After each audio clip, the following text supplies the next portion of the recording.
It's Week 15 of the National Football League, and we've got the Bengals leader at quarterback as he's moved past 3,000 yards passing for the year and looking for more. It's the Bengals and the Titans, and it kicks off next on Madden NFL 23.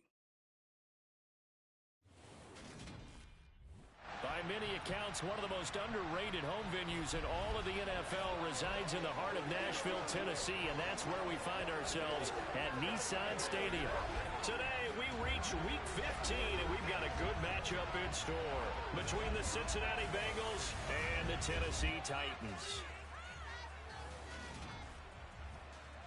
Brandon Gunn with my broadcast partner, Charles Davis. CD, you look at the Titans in this matchup. They're the best team in the NFL as far as running the football goes, but they're in for a stern test here. Yeah, that defense that they're going up against, they're no slouch either. One of the top 5 units in the league. I think this game could boil down to stopping the big play. This offense can certainly hit some home runs, and if they hit on a couple here, it might be all they need to win the game.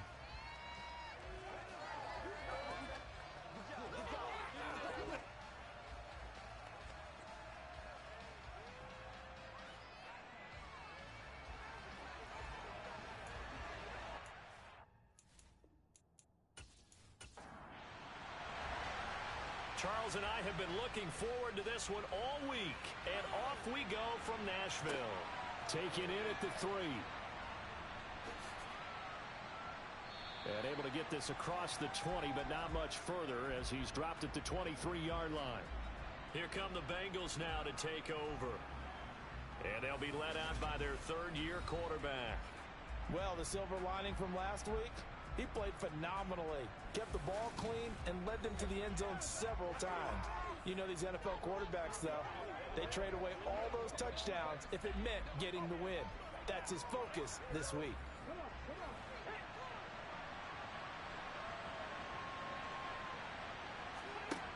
They'll try and start this drive in the air. That's caught by the tight end, Irv Smith Jr. And they get him down, but not before he takes it across the 40-yard line. 19 yards right off the bat, and a quick first down. Good job there to locate his tight end, Charles, in the middle of the field. Yeah, he has good pass-catching abilities, and if they're able to continue to find him here in the early going, I think it'll help out his teammates out on the perimeter. You can take the big shots later if he occupies their attention. A first carry for the former Oklahoma Sooner, Joe Mixon. And a strong run that time as he's across midfield and down to the 43. 15 more yards there and quickly another first down. Well, no slow start here. A couple nice chunk plays back-to-back. I love the momentum that they're showing here early because they did it both ways, right? Threw the ball on first down for a nice chunk of yardage. Came right back and ran the ball. Looks like they got the defense set back on their heels. Let's see if they can keep this moving. On first down, he'll drop to throw.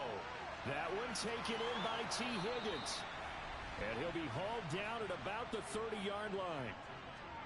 That early game script that they drew up is working pretty well here on this first drive. Already in field goal range, Charles knocking on the door of the red zone. You know, Brandon, when we met with the coaching staff, they kind of predicted that they would come out firing like this. I think you and I were a little skeptical that it'd be this easy. But they certainly knew what they were doing in scouting, in preparation, and understanding what their team was capable of.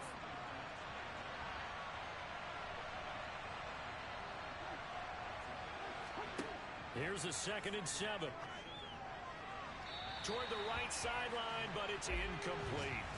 They got to get to the 20 to keep the drive alive on third down. Again, he'll drop to throw. Open man, it's complete to Higgins. And finally, down he goes as they work it inside the 10 to the 7. They're able to convert on third down, and that sets up a 1st and goal. That's a big conversion there on third down, and this has been a great opening drive.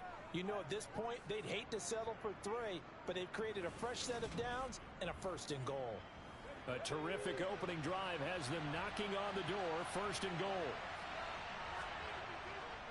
They'll give it to Mixon, and they'll be driven back here, losing yardage to the 10-yard line. A loss of a full 3 yards, and now it's 2nd down. That's a play to take note of there for the defense. I think in the future, if you're going to try and block him, maybe you get a guard to help double team him and try and steer him out of the play. They should have done it on that snap. Moved back to the 10. They'll try on 2nd and goal here. He'll look to throw. Over the middle, it's complete. They've gotten it to the 4 on this opening drive, but now they face a 3rd and goal. Back to throw. That's to Chase. He's got it.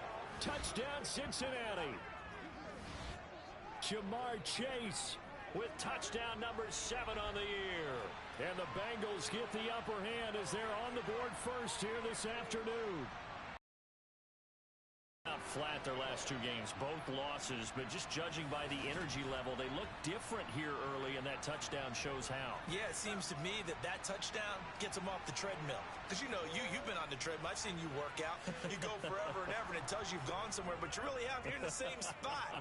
They've exchanged it for an escalator. Still got some hills to climb, but they can get there. These are good analogies. I run outside sometimes, though. You know, get some fresh air, a little sun on your face. A little wind in there. Yeah, that's right. From a yard or 2 deep, here comes a return. And only able to get this to the 19, so probably should have opted for the touchback. So here are the Titans now for their first drive. And they are led out there by their mobile quarterback. Well, he did go 2-2 in the last ball game. Well, actually, he went 2-2-1, with the 1 being the victory. Yeah. That's the bottom line there. But wasn't it funny at practice? He threw 1 when we were watching, threw an interception, and the defense got on him a little bit, good-naturedly. But they're letting him know, you got to cut down those interceptions. We can't bail you out all the time. Yeah, 2 touchdowns, 2 picks. But as you said, they got the win in that effort last week. He'll be dropped at the 25 after a gain of 6. The numbers on the ground for Henry last week. 23 carries, 107 yards. And a rushing title is definitely within sight, so the excitement on the offensive side of the football, I mean, they're bouncing off the walls wanting to get out there, but they also understand that they're going to face some really stacked defenses down the stretch because they don't want it to happen at their expense. And this is going to be a Titans first down as he's able to take this up to the 30-yard line. This running game so important for them, and they know that. It helped lead them to a victory last week when he was over 100 yards. Let's face it, it's their identity, and that's what they want to play to. They want to be that team that runs the ball really well each and every week, and right now we're seeing a pretty good pattern of that happening. Now a man open down the middle of the field. This will be stopped about 2 yards shy of the marker. 8-yard gain, 2nd and 2. On 2nd down, here's Henry. And he'll go down right around the 47 this time. That one a first down pickup of 8. 2nd and 2 is prime time for a little bit of a gamble, isn't it? Open up the playbook, go play action, toss that bad boy deep.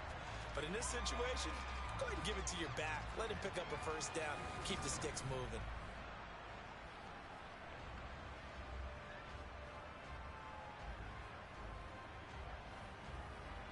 A solid run by Derrick Henry, and here's another 1st and 10.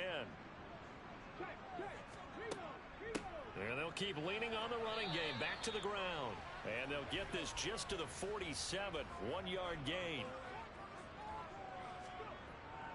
They'll run it again with Henry.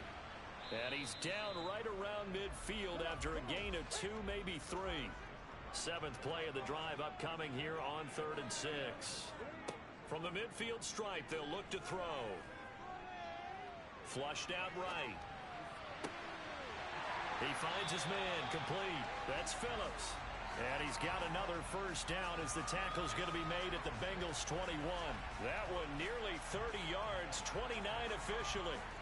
Now that's all about making something happen as a quarterback, because instead of forcing something on 3rd down, how about him buying some time outside of the pocket, waiting for someone to come open, and when he did, he put it on him for a big play and a first down. They'll look to throw now on 1st down. Firing quickly here, and that's complete. And he's brought down after a very nice gain. 2 chunk plays in a row. The last one was over 20 yards, and so is this one. 2 big plays in succession. Not sure this D knows what hit him, but now they got to get ready. It's 1st and goal. He'll look to throw.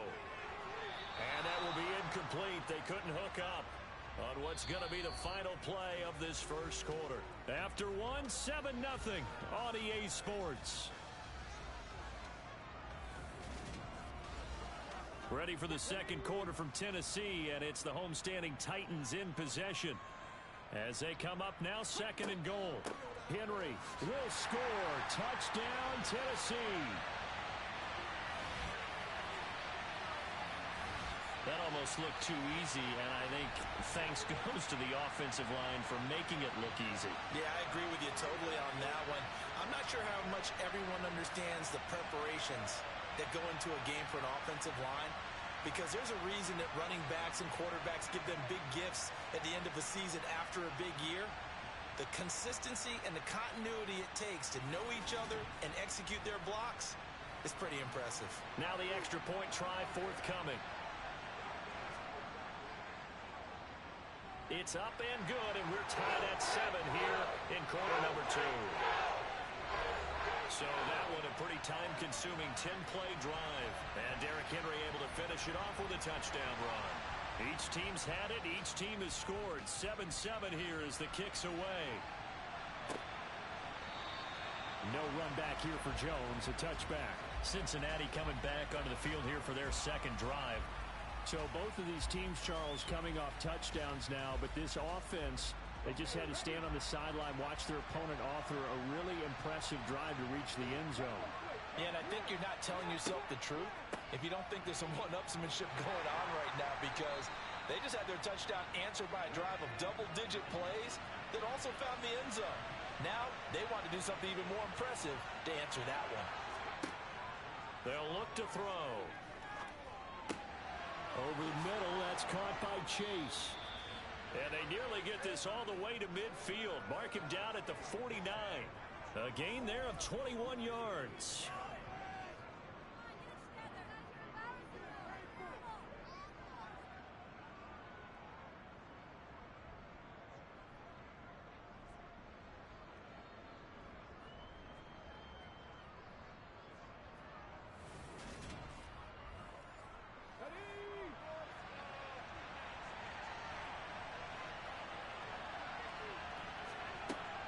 To throw now on first down.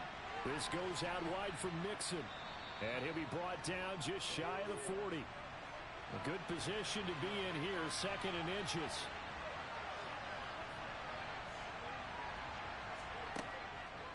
Mixon up the middle. They find some open field here, and he's got this down almost to the 20 before he's dropped. That good for 19 and a first down. Just a terrific run there, Charles, from a running back who is so compact and powerful, and that strength was on display there. Yeah, and that's a run born out of ferociousness. He took on that initial contact and in his mind just screamed, "Out of my way," and kept right on going and wound up turning it into a big play. And the next-gen stats shows us the tale of how much yardage he was able to pick up after the initial contact.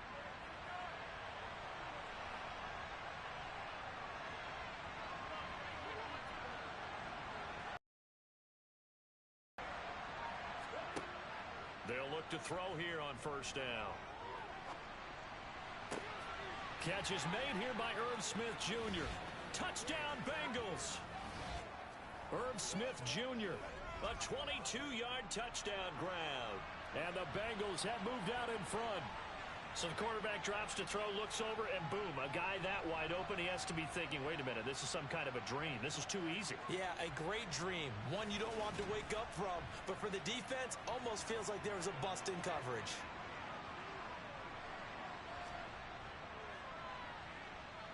Extra point by McPherson, up and good. And that makes the score 14-7.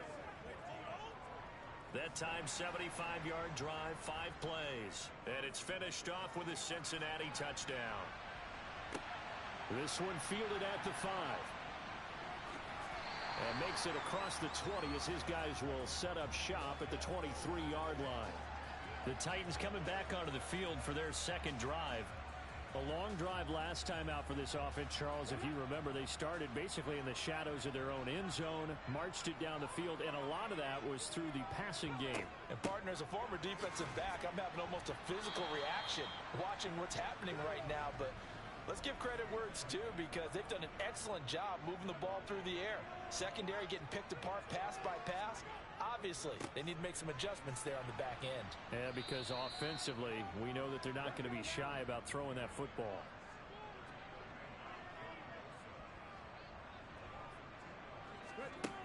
On third down, he'll drop to throw. Wide open receiver, complete.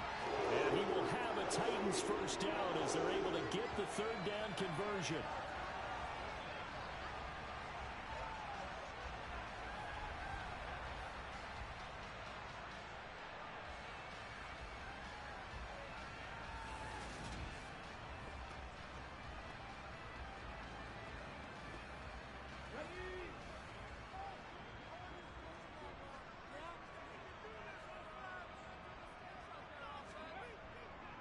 First down carry for Henry. And he'll fight forward on the straight-ahead running for just a couple of yards. Second down.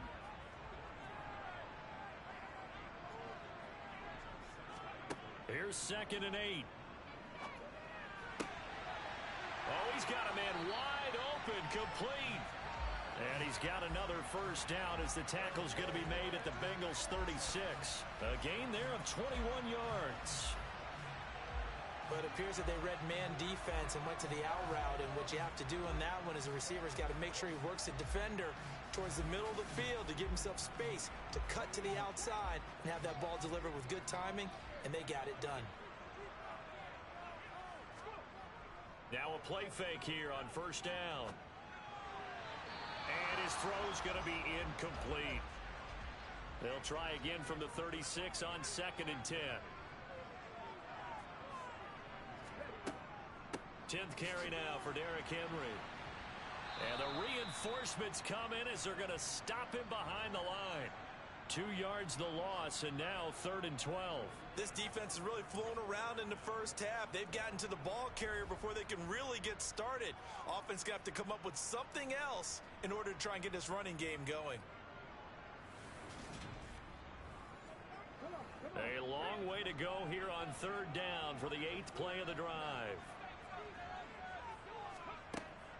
Out of the gun, they'll look to throw. He's going to let this go. Back of the end zone. And it's caught in the end zone. Touchdown, Tennessee. A great play there. 38 yards. And the Titans are an extra point away from drawing level. Quite a show of arm strength right there. That was in the air for a long time, and it was on target, too. And you'd think on 3rd down they'd just be looking for something right beyond the sticks, and I think they caught the defense flat-footed as a result, because they decided they were going to take a shot right there, and it ended up being a big play. And the final number of the next-gen stats, that ball traveling a full 59 yards through the air. Extra point splits the uprights, and we are tied at 14.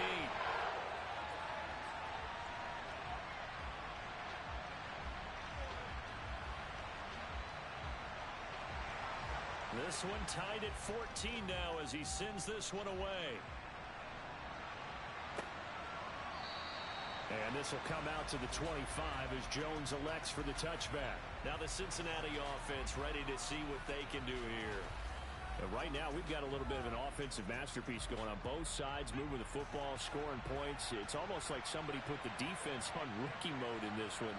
I mean, we haven't even left the first half, Charles, and we're certainly on pace for a shootout. An excellent start for both offenses. The fans have to be enjoying this to seeing all these points go up on the board. As a former defender, you know I'm not enjoying this at all. But right now, both these teams just trading haymakers. Let's see if anyone slips up first.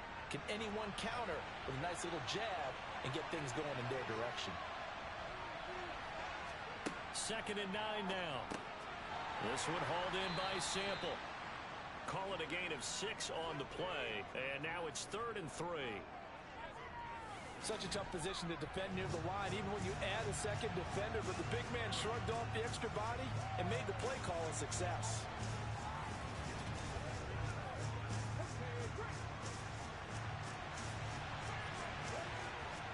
third and short. They'll try and pick it up through the air. And he's got his tight end. That's Smith. And he'll be taken down, but he does have first down yardage. The time is called. Looks like a member of the Titans in some discomfort out there. Tend to him, and we will step aside.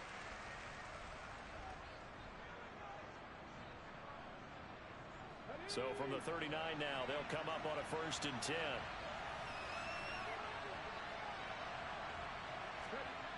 They'll set up to throw. And he'll find Chase on the right side, complete. First down now, but that clock rolling. They'll look to throw again. To the sideline, and that is a heck of a catch as he was able to get both feet in.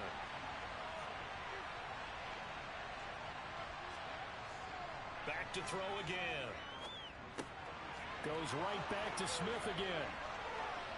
And he's going to have another first down as the tackle's made at the Titans' 17-yard line. Now a timeout called for by the offense, as the stoppage will come with a little under a minute to go in this first half. So from the 17 now, here's a 1st and 10. A draw play for Mixon. And they work this near the 5. He'll be stopped at the 6. The Bengals going to use the second of their timeouts as they get the stoppage with a little over 50 seconds to go in the first half. They scored touchdowns on drives 1 and 2, and now they're trying to make it a perfect 3 for 3 to start. Flush to his right. Under pressure, down he goes. Sacked at the 10. Jeffrey Simmons, he's the one to get him, and that is sack number 7 for him on the year. Well, that's not how you hope to draw it up there on 1st and goal, CD, by taking a sack like that. Well, they tried to be aggressive, didn't they? They didn't want to try and work their way past the goal line. They wanted it right there on that play. Unfortunately, it backfired against them. Now they have to try and pick it up here moving forward. 2 of their 3 red zone trips so far, they've come up empty on. They'll look to reverse that trend on 2nd and goal. And before this 2nd down play, we'll get a whistle, a signal, and a timeout as they stop it with 16 seconds to go in half number 1.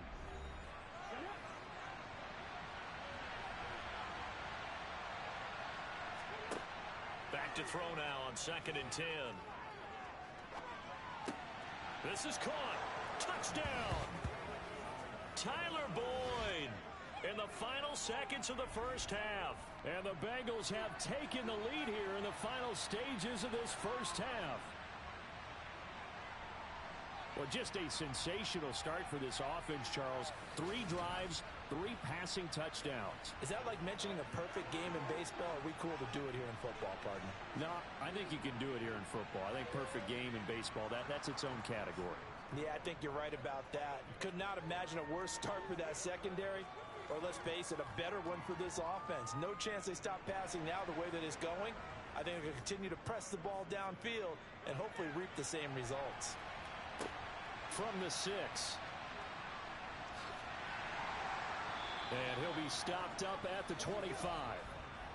And no reason to do anything foolish as they'll snap it one more time on 1st down.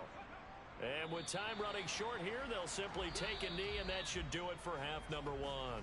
So we have reached halftime here, and it's the visiting Bengals out in front as we send you down to Orlando, where Jonathan Coachman has our EA Sports halftime report. Coach. Okay, Brandon, time for a sprint to the finish, as it's time to get you caught up with what's happening around the NFL here in a pivotal Week 15.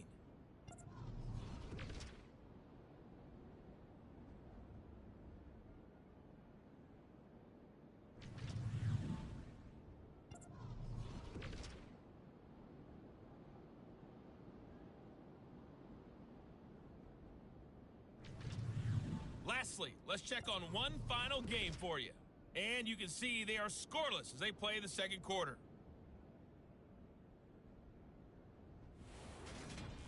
Now time for a check of the next-gen stats in the first half for the Bengals. And they've definitely been able to exploit some holes in that opposing secondary, as they threw for close to 200 yards in those first 2 quarters.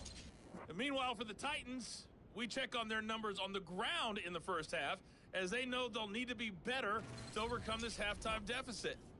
All right, Coach, thanks. Yeah, both teams likely to make some changes in what's been a closely fought battle to this point.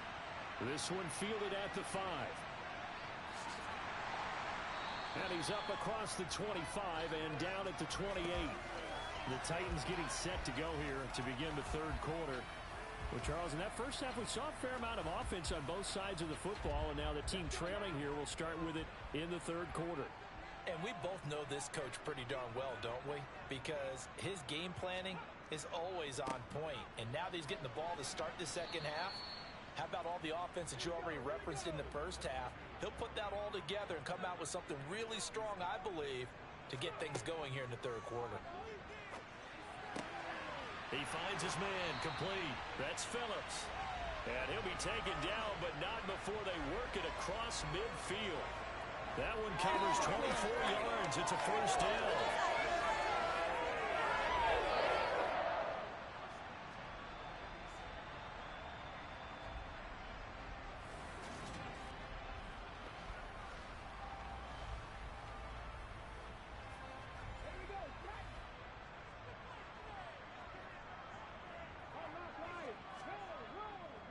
They'll try the right side with Henry. And they go backwards here, losing yardage back at the 48-yard line. They'll lose a yard there, and it's 2nd and 11. With his size, he's a tough man to bring down, but they do a nice job there stopping his progress and not allowing him to get back to the line of scrimmage.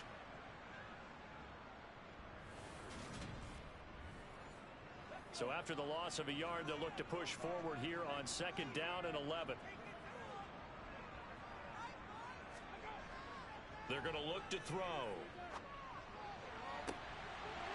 Looking left sideline, it's complete. A big play that time for the Titans. 42 yards. I know we love our jobs, and pretty much any play we see, we're pretty, excited about. But big plays, let's face it, that's what we absolutely live for. How about that one? That was great, and what our camera missed was the fist pump from the sideline after that catch. They're fired out. That's a big game. Now a chance to make that big play really hurt. It's 1st and goal just outside the 5. They'll try and run for it with Henry. And he gets halfway there from the 6 to the 3 on a gain of 3. 2 of their 3 red zone trips so far they've come up empty on. They'll look to reverse that trend on 2nd and goal. And into the end zone for a Tennessee touchdown. It's their quarterback. A 3-yard run as he kept it himself. And the Titans are an extra point away from evening this one up. And maybe that was just a case of completely overlooking the guy holding the football. It certainly felt like it, didn't it? Because on my checklist, okay, as a defender, QB's last. Running back, fullback, heck, jet sweeps nowadays. Before you even get to thinking about the quarterback might actually keep it. Point after here coming up.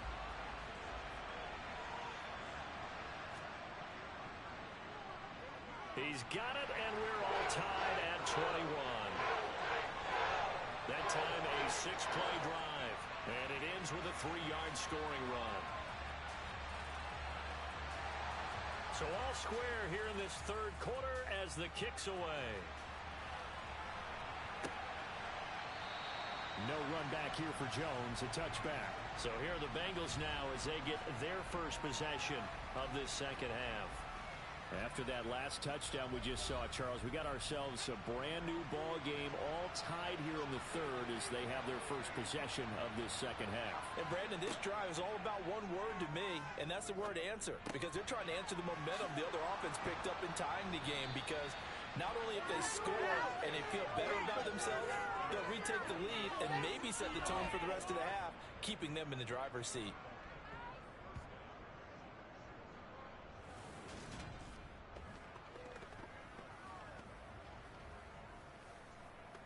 So from the 36 now, 1st and 10.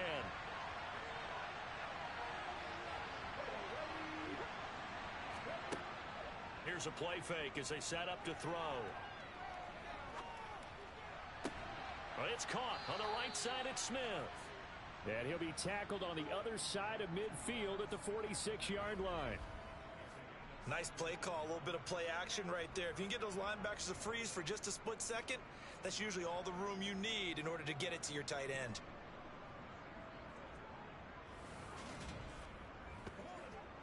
So operating from Tennessee territory now. Here's 1st and 10 at the 46. He'll drop to throw. Got a man open. It's Chase. And they'll get this down to the 42-yard line. When you see zone defense and you know you've got a drag route on as your primary call, you've got to be really careful as a passer about how far you let your guy go because he might wander into some tough coverage. 2nd down at 6 now from the 42. Again, he'll drop to throw. Another one into the hands of Jamar Chase. And he's going to have another 1st down as the tackle's made at the Titans' 29-yard line.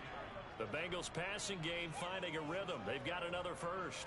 If you're going to blitz, likely going to leave you in man coverage with this guy, and that is less than ideal. It is because just about any offense that has an elite receiver, if you blitz and have him in man coverage, you're going to him, even if he has an elite defender on him, because he usually knows where the ball is before the defender does. And finally, down he goes as they work it inside the 10 to the 7. A well-executed 22-yard gain.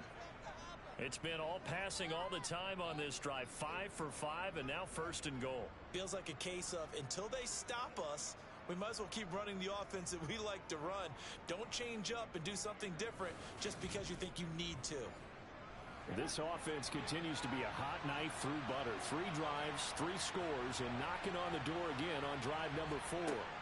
They'll stick with the passing game as he looks to throw. Open man is Higgins, and he's got it. Touchdown, Cincinnati. A 7-yard touchdown grab. And the Bengals have broken our tie as they take the lead.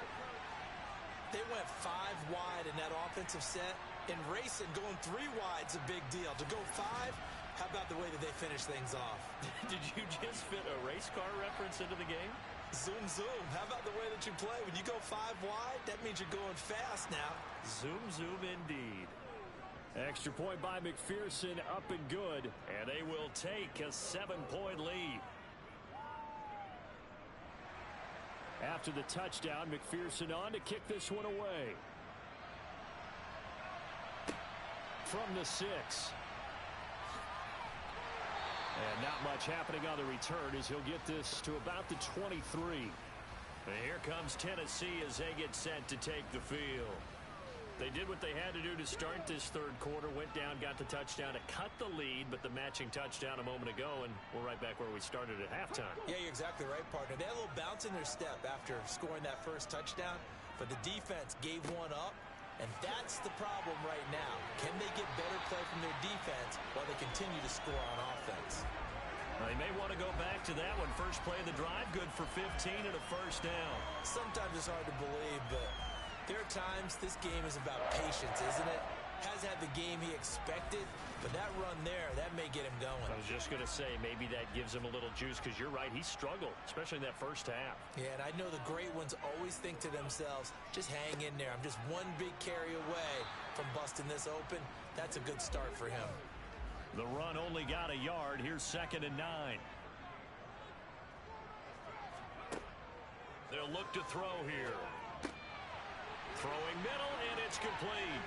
And able to get this one across the 45 before he's brought down. 2nd catch for him today, and it'll wind up a 1st down. And Charles, with that completion, I'm told that puts him over 3,000 yards passing now on the campaign. And Brandon, nowadays your leader's usually closer to 5,000 yards on the year, but still, 3,000 yards, a good season. Henry will get it. He's been busy today. And across midfield he goes and into Bengal territory.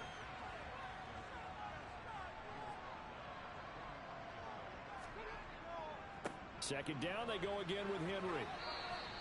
Just a gain of a yard there, and now it'll be 3rd down.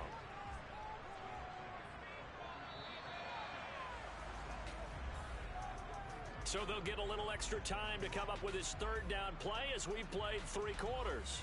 We'll return with more after this. You're watching the NFL on EA Sports. The Titans on 3rd down. A perfect 3 for 3 as they look to keep that streak going. This time they face a 3rd and 2.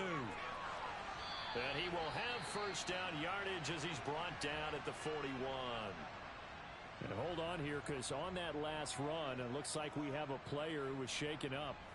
The medical staff is going to come out here and take a look, and we will take a short break. The drive continues as they search for a tying touchdown. Here's 1st and 10. Now they'll switch it up here and look to throw. Wide open receiver complete. And they'll wind up getting this one all the way down inside the 20. 23 yards on the play.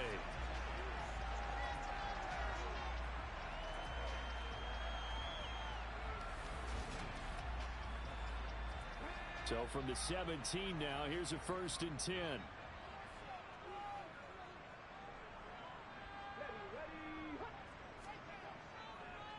Henry up the middle.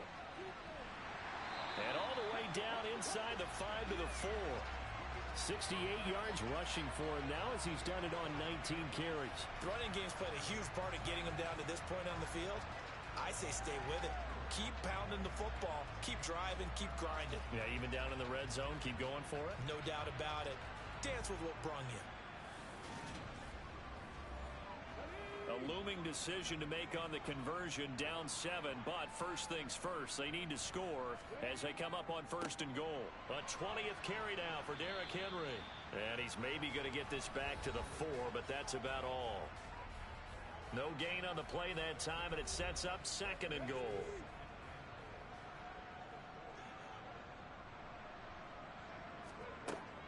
He'll look to throw.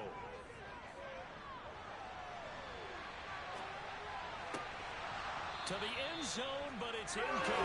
That's a pretty play there. Got it in the last second, forced the ball free, and kept them out of the end zone. A lot of tired bodies on that field, but this is a big play. 3rd and goal. Looking to throw.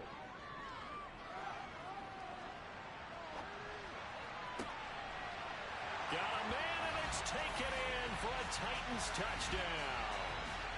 A great effort there. With his 2nd TD of the game, his 6th on the year. And the Titans are an extra point away from tying this game here on the 4th. We are set up for a fantastic finish now. A 4th quarter touchdown here. We're an extra point away from a tie football game. And I know they're thinking about possibly going for 2, but I'd go ahead and kick this one and just get it back to level. Don't forget the extra point. It's up and good. And an important one that is, as we are all tied now early in this 4th quarter. So right back to square one, tied at 28 as he kicks it away. Fields it right around the goal line. And he returns this to the 22. The Bengal offense on their way out as we look at the playoff race in the AFC. And as we take a look at the playoff picture, certainly still a lot of jostling to go in these final few weeks. For the moment, they would be a wild card team. Far from locked up, but that's why this is exciting. These last few weeks, a lot to play for. So much to play for. And remember, 7 teams in each conference go to the playoffs instead of 6.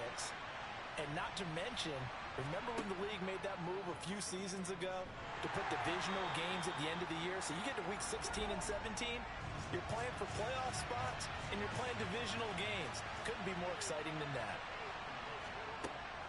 From the shotgun, he'll look to throw. Got a man. It's Chase. He completes it. And he'll get this one way up just shy of the 45-yard line. Last play, they got stuffed at the line. Different story here, over 20 yards.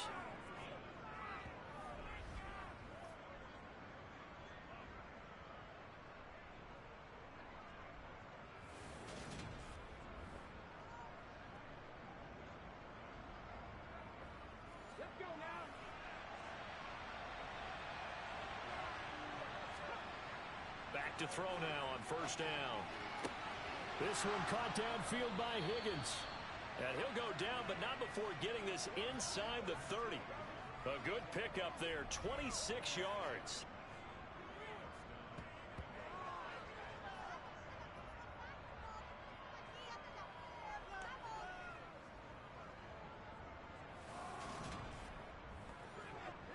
So operating from Tennessee territory now. Here's 1st and 10 as they're down to the 29-yard line. Now back to throw. Looking middle, and it's incomplete. So now 2nd and 10 after the incompletion on 1st down. Back to throw. Got his man complete over the middle. That's Boyd. Down inside the 10. And he gets it all the way down inside the 10 and mark him at the 5. Call that a very strong gain of 24. And a nice milestone reached on that last throw as here late in the season, he goes over 4,000 yards passing. And he's really thrown the ball well all season long. Had some big games along the way. He's inspired his receiving corps to go out and make plays for him in each and every ball game. Mixon with a 1st down carry. And he is in. Touchdown, Bengals. Joe Mixon, his 7th rushing touchdown on the year. And the Bengals answer back with a touchdown of their own to break our tie and take the lead here in the 4th. So, Charles, this game feels like it has been punch, counter-punch all throughout, and that touchdown breaks our tie here in the 4th quarter. You're making me want to get back in the gym and start training again. You talk about those punches and counter punches. I also think this is where you and I start thinking to ourselves, who's going to make the play to change that, right? Who's going to get out of this little cycle that they're in right now and make a play and give their team a firm advantage? Extra point by McPherson, up and good. And they will take a 7-point lead.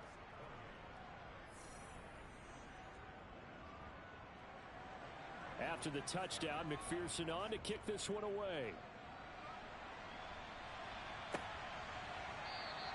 And this will be a touchback, so they'll bring it out to the 25. Here's Tennessee ready to begin this drive offensively. And now, after the touchdown a moment ago, they work from behind in a 7-point game in this 4th quarter. Plenty of time on the clock. They'll come out throwing here on 1st down. Looking left side, and it's complete. And he's going to be taken down at the 28-yard line. Well, big plays back and forth just continue. Both offenses excelling. And I hear the excitement in your voice while you're calling this game. This hurts my soul as a defensive player, watching these teams go up and down the field and put points on the board. Do me a favor the rest of the way. Sit back, relax, and just appreciate the offensive dominance that's going on out here. I'll give it a shot. They'll look to throw here on 1st down. Oh, he's got a man wide open, complete. And he gets it all the way down inside the 10 and mark him at the 5. A good pickup there at 22.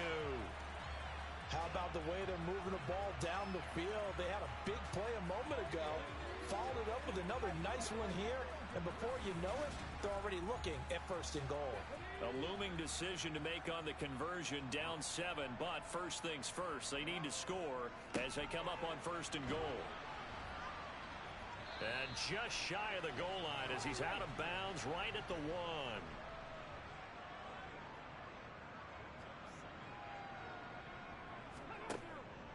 Henry again. And he will score. Touchdown, Titans. Derrick Henry with his 2nd touchdown of the afternoon. And the Titans are an extra point away from tying this game here in the final minutes. Well, that was a quick drive. The passing game set it up, and then the running game finishes it off. And how about how few plays it was to get it done, but they threw it downfield and then pounded it into the end zone. And as a former defender, I can tell you, it hurts just a little bit more when they run it into the end zone instead of throwing it. Don't forget the extra point. It's up and good. And Hunter, we've got a tie game here in the 4th.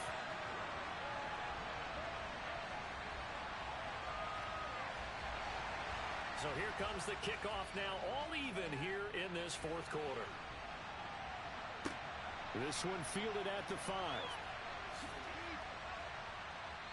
And able to get this across the 20, but not much further as he's dropped at the 23-yard line. So the Bengals in possession of the football here as we get you reset. The Bengals drive about to get going. And the points, they have come fast and furious in this quarter. You really don't want to be on the defensive side of the ball right now, do you? Because you're either thinking, my replacement may get an opportunity. Your head better be on a swivel. Totally. Or maybe I just need to get out of the game for a while because I just can't slow these guys down. They've got to figure out a way to disrupt these offenses. And typically, one guy makes a big play, and that can help change things. They'll be looking for disruption on both sides right now. He's going to have the first down and then some. And they'll work this down inside the 30. The Titans going to use the first of their timeouts, as it'll come with an even 90 seconds remaining on the clock. So now then, the big play has them all the way inside the 30 now, 1st and 10. Inside handoff to Mixon, and he'll take this ahead for about 4. 2nd down coming up. Now a timeout called for by the defense, as they'll talk things over prior to this upcoming 2nd down play.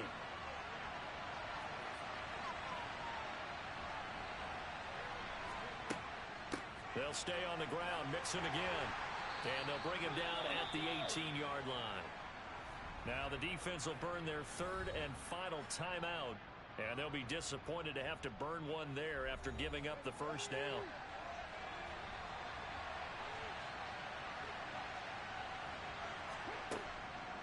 Out of the shotgun, they run with Mixon. And he'll take this into the end zone for a Bengal TD. Joe Mixon, his 2nd touchdown of the afternoon. And the Bengals have broken this deadlock and have taken the lead here in the 4th. Extra point by McPherson, up and good. And they will take a 7-point lead. After the touchdown, McPherson on to kick this one away. And he won't return this one. He'll go down to a knee, and they'll start at the 25.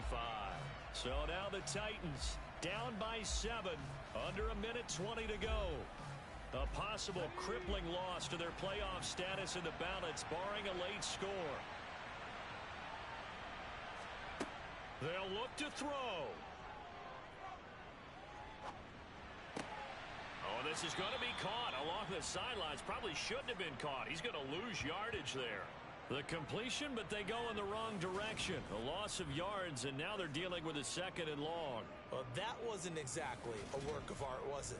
No, that wasn't a thing of beauty. That's just why I don't play in points per reception fantasy leagues. Is that what they call the receiver PPR? still gets a point there. Yeah. And you went that far back. No bueno. Well, I'll tell you what. I wish I had their defense on my fantasy game. Now he's going to swing this one out to his running back. And able to get this across the 20 before going out of bounds. I think the best offenses love to get the ball to their running backs in open space because they have the ability to make people miss, and they also have the ability to run over people. And if you do that throughout the game, after a while, they might just run through some of those tackles and go a long way. Well, we saw him shed a nice tackle on that play.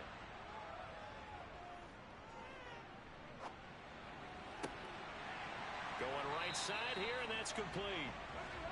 And they nearly get this all the way to midfield. Mark him down at the 49. Wide open receiver, complete.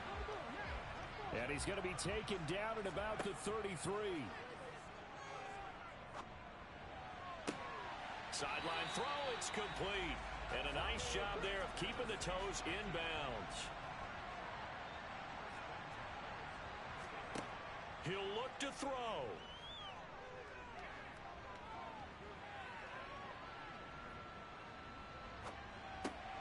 This is Phillips yet again.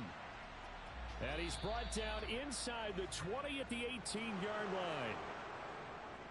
This one came right down to the wire, and CD, they had that one final chance to try to navigate their way into the end zone, but couldn't get it done to avoid the loss.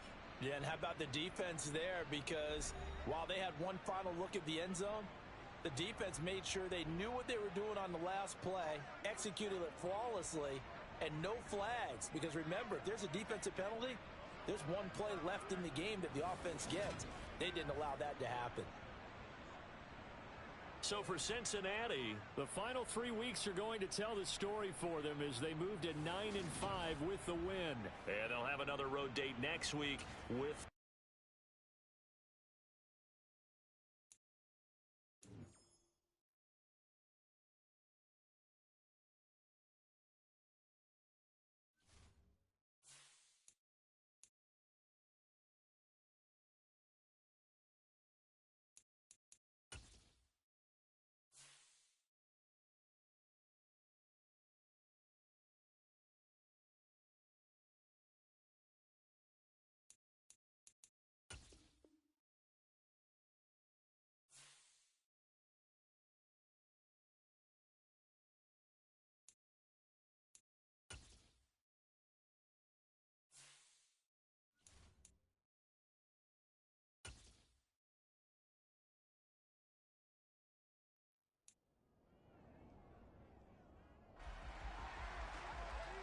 It's the National Football League on EA Sports.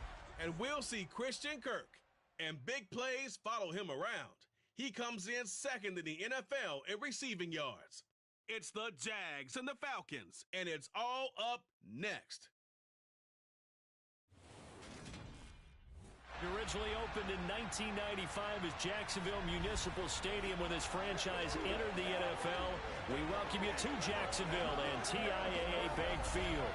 Today we reach Week 15 and we've got a good matchup in store between the Atlanta Falcons and the Jacksonville Jaguars. Brandon Gordon alongside Charles Davis. CD, you look at the Jaguars in this matchup. It's a relatively balanced offense. The next-gen stats kind of bear that out. What do you think they'll be looking to do in this one? I think it'll be exactly what you just talked about. They'll want to be balanced on offense, which means to them, they'll want everyone involved. See if they can get some one-on-ones in the passing game. Maybe identify some situation where they can swing the ball to the backs in space. Even find some spots where they just want to play some old-fashioned power football. As one of the most successful coaches in the league told us once, the definition of balanced offense, that means you can do what you want when you want to, not necessarily just running it 50% of the time and throwing it the same.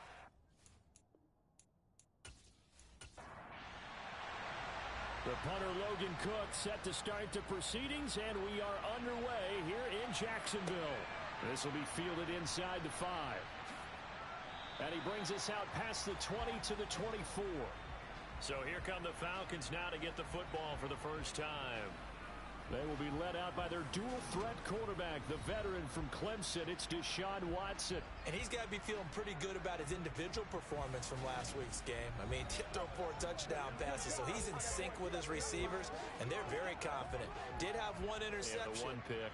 And they lost. Yeah, so no matter how many touchdowns he threw, if it comes in a loss, he's not going to be satisfied. Looking to throw right away is Watson. Jaguar pressure and a Jaguar sack. Trayvon Walker in there to get him, and on the season now, that is 9 sacks for him. It may be cliche, but it is something that holds up over time, doesn't it? If you're the visitors, you don't want to let the crowd in the game early. Yeah, and that's exactly what they did there. But you said also this defense, they're going to give them a lot of looks like we just saw there, aren't they? They certainly are. They're a proud unit, and they're going to ride the momentum of this crowd with them, and that's why they got after them early. Got to hope that's not a sign of things to come as they face an early 2nd and long. Another try after the first down sack. Watson. And he bats it away, and it falls down incomplete. And I don't think this is the script they had in mind for their opening drive. This is 3rd and long. And complete to Drake London. And he is going to have a Falcons first down as they're able to get the 3rd down conversion.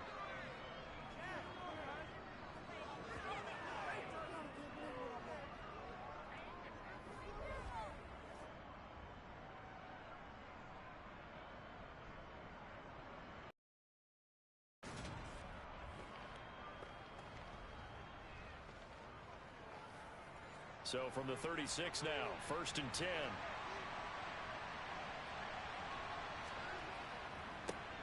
Now a first carry here for Robinson.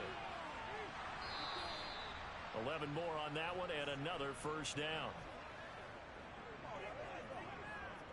And that's a run that'll energize an offensive line. They'll take that one all day long. Fundamental breakdown by the defense. You've got to be able to make plays on the edge.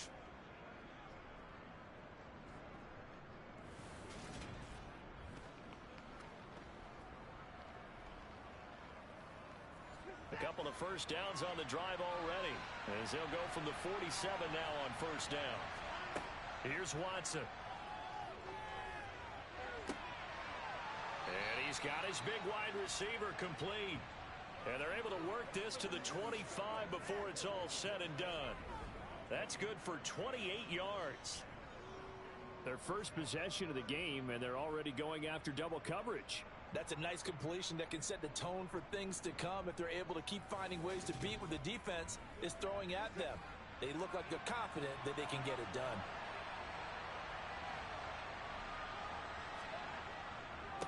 On 1st and 10, it's Robinson.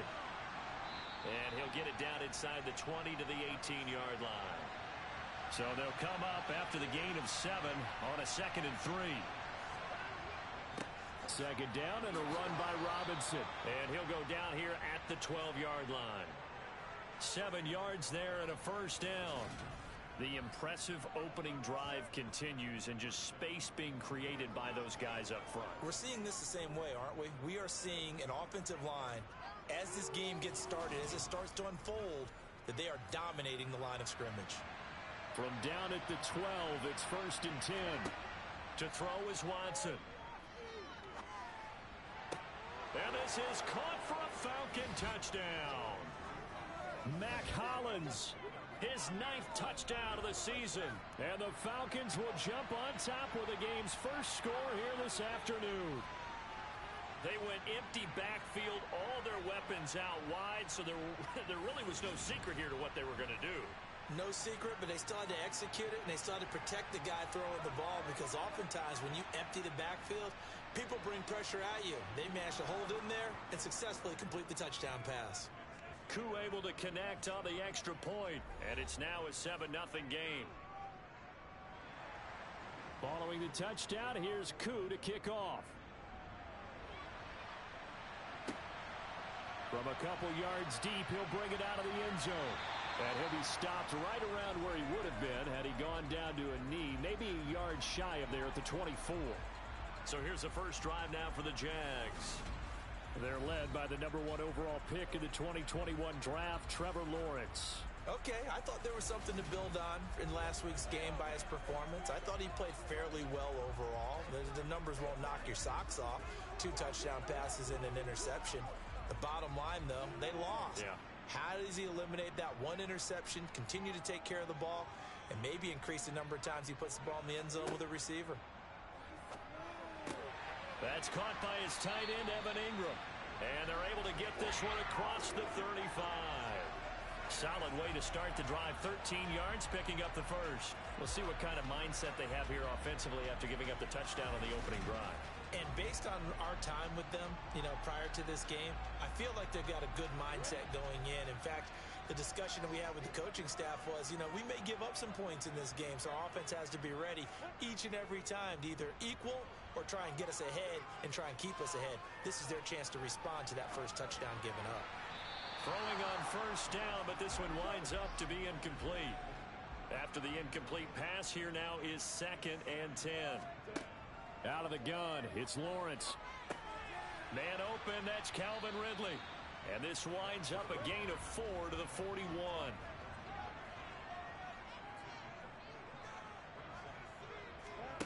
On 3rd down, Lawrence. And Ingram holds it in. A big 3rd down play there for the Jags. 43 yards. A very early momentum changer there. Actually a dream killer for the defense because they forced a 3rd down. Felt like they had a good chance to get off the field defensively, and then they got hit with that big play. So the big play means just like that, they'll operate from the red zone now on 1st down. Here's Lawrence to throw. He targets Ingram for another grab. 2nd and 3 from the 9.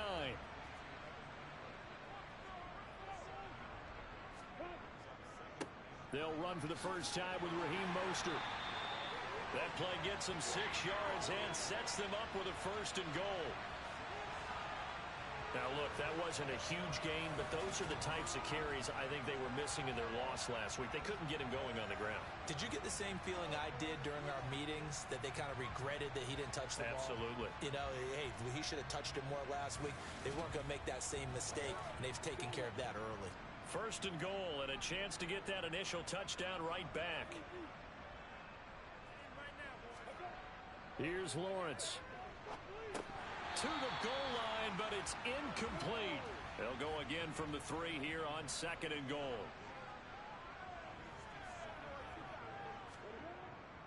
They'll run with Mostert. And he's going to get this back to the 3-yard line and no further.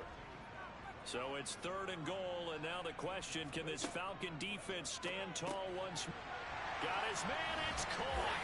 Touchdown, Jaguars. Calvin Ridley from 3 yards out. And the Jaguars are able to match the opening drive touchdown against them with one of their own. And down here, I thought they were going to hand that off. Instead, a well-designed play and the pitch and catch for the touchdown. And I wonder who came up with it. Was it a call from the bench? Did the quarterback have a good idea and suggest it? In any event, clearly an effective play call. They saw something they liked in coverage, and they targeted it with a short yardage throw. And the perfect way to cap their opening drive. Each team's had it. Each team has scored. 7-7 here as the kick's away. This one fielded at the 5. And they will wrangle him down a couple yards shy of the 30. So for the second time in this one, we get set to see the Falcons offense. A lot of time for this unit to game plan on the sideline after that drive that they watched the other side just score. But remember, last time they were out, they scored as well. We'll see if they can seize that momentum right back. And they have had a lot of time to cool off from reaching the end zone the last time.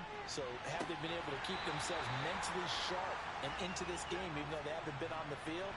And you and I both know, one big play, though, gets them right back up to that level. Hand off to Robinson out of the shotgun. And he'll get about 3 here as he's out to the 30.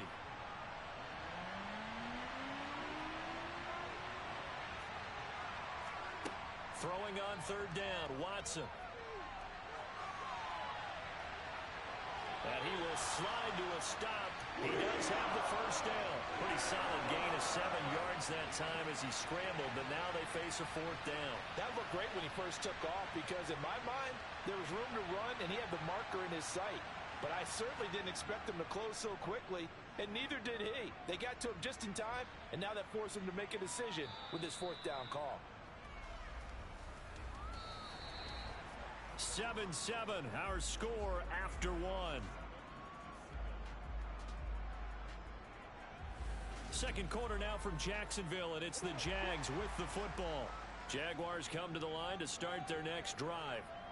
For this offense, Charles, remember the last time they were out here, marched it nearly the full length of the football field, and a lot of the attack went through the air, so now they're seeing if they can duplicate that performance.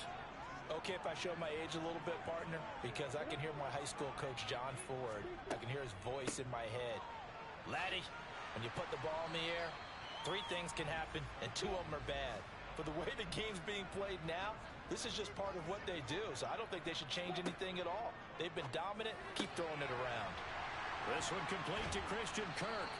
And they get him down, but not before he takes it across the 40-yard line. Lawrence finding Kirk there for the Jaguar first. Late in the season now, MVP chatter starts, and he might be on the fringe. This is always an award that goes quarterback or running back. Usually quarterback. A lot of bias. Does he deserve consideration? He more than deserves consideration because the way the game is played in the NFL now, it's a pass-first league, right? So that means that people are going to adjust their defenses for him each and every week, and he's still putting up big-time numbers. I know the quarterbacks, the running backs get it, but he should be firmly in the race for MVP. He's got room at the 30, and he goes down, but not before getting this inside the 25. It's a gain of 35. Already over 1,000 yards receiving this season. That catch is just going to add to his total. Certainly not resting on his laurels. He's trying to continue to gain as many yards as possible and continue this big season.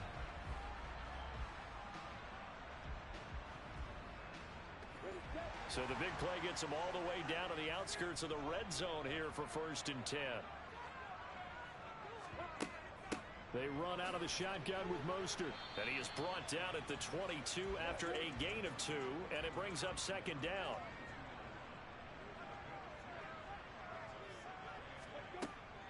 Second down, here's Mostert again.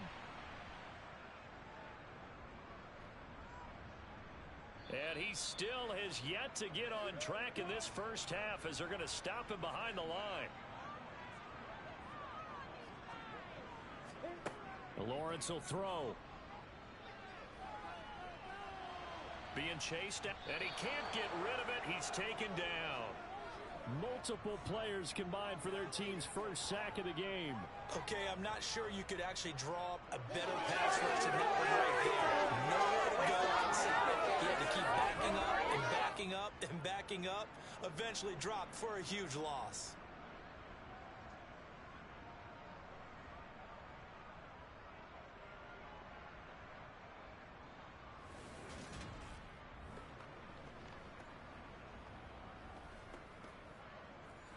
So now on comes the field goal unit, and wow, this is no ordinary try here. This from 54 yards away. And that one will be no good. He never had it on line. It's well wide to the left, and this game will remain tied here in quarter number 2. So an empty possession there. What do you think went wrong, Charles? Well, it looked like maybe the plant leg might have given way just a little. And when that happens, guys have a tendency to pull through the ball to compensate. And in doing so, sent this one off target. Here comes the Atlanta offense now ready to take over here. Charles, a very uninspired effort the last time we saw them out there. It was a quick 3 and out, then they punted the football. Yeah, and you never want to get stopped so soundly during a series, but what would be even worse now is letting it happen again right here. They've got to get going. And he is out of bounds, but not before he's inside the 30. A really good pickup of 28 yards. With that grab, he now sits at 200 for his career, and maybe more importantly, a first down.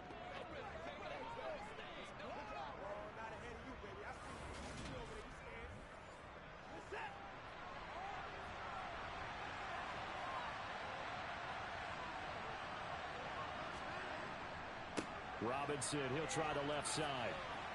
Down he goes at the 23, a pickup of 4.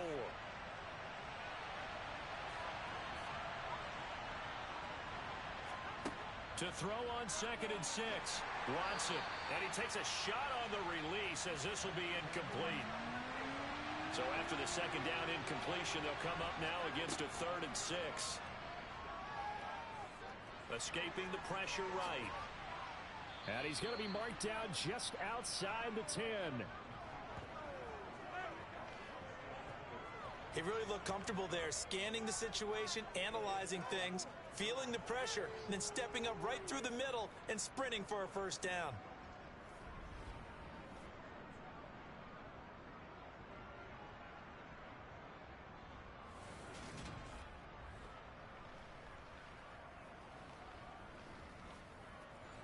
Now a 1st and 10 at the 11. Watson now to throw. And his throw's going to be incomplete. An incomplete pass on first down. That leads to a 2nd and 10. Throwing again is Watson. And he'll take this beyond the line of scrimmage as he slides to a hole. Play number 7 now coming up on the drive. 3rd and 5. Here's Watson. Eluding the pressure right. And he's got it. And inside the 5 here before he's out of bounds right at the 3. 4th down, and the attention turns to Falcon kicker Younghoe Koo. From the right hash at a bit of a tight angle. Koo knocks this one through the post. And they take the lead here now at 10-7. A good drive gets them inside the 5, but they could not punch it in. And credit the defense, too. Make sure that happens, because that was the old bend but don't break approach. Made sure they contained them when they absolutely had to and forced the field goal attempt that went through. This one fielded at the 5. And he'll get it up just past the 20 as his guys will go to work at the 21-yard line. Evan Ingram works his way back onto the field with the rest of this offense. Well, he's within shouting distance of a 1,000-yard season. Going to need a pretty good finish, though, if he wants to reach that mark. Well, I like how you phrased it, partner. He is within shouting distance. If he stays on this pace, he's got a shot at it. But he needs a big game in there, right, to make sure that he gets it. So you know that during the week, in practice, and look, he asks for the ball all the time anyway. He's really going to ask for the ball and let his quarterback know he's open. Let's make this one simple. What a catch, especially the finishing part of getting his feet in bounds, toe tapping, and, of course, foot dragging. Little tapestry, if you will. Oh, I like it. A big hitter to start the drive has him up near midfield here for 1st and 10. Looking to throw, Lawrence. Flushed out right. He'll get 3 yards on the scramble there at second down. Now Lawrence going to get his guys to go quickly.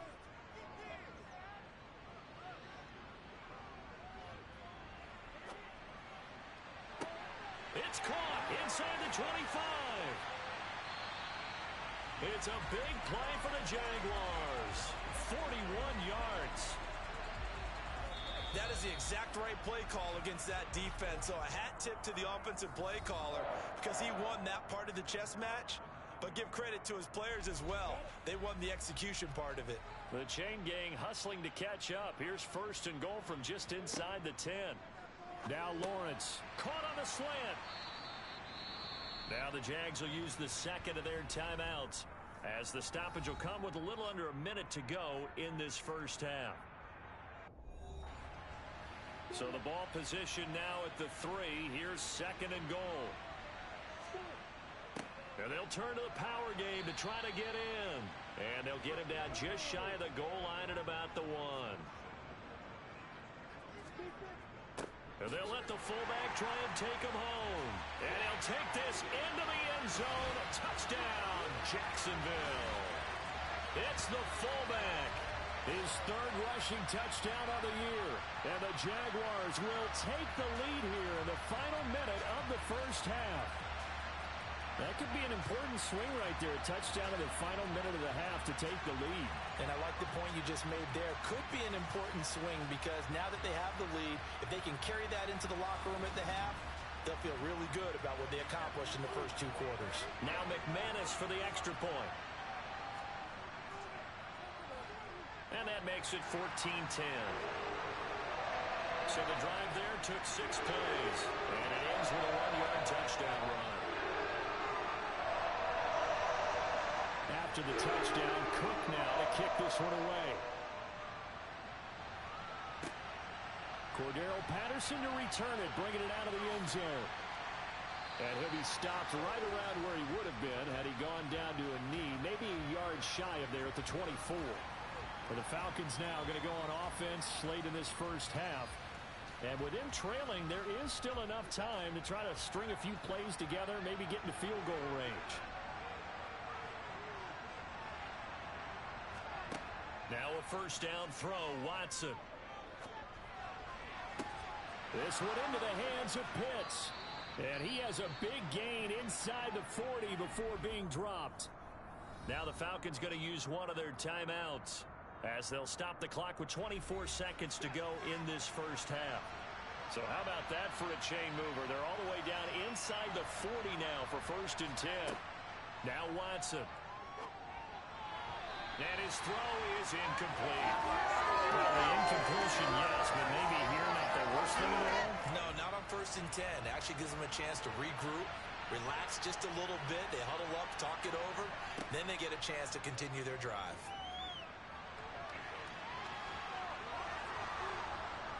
And they'll work this down inside the 30. He turned that into a nice gain. Gets him 8 yards closer for third down. Now a timeout signaled for, and they'll get it with 10 seconds to go before halftime.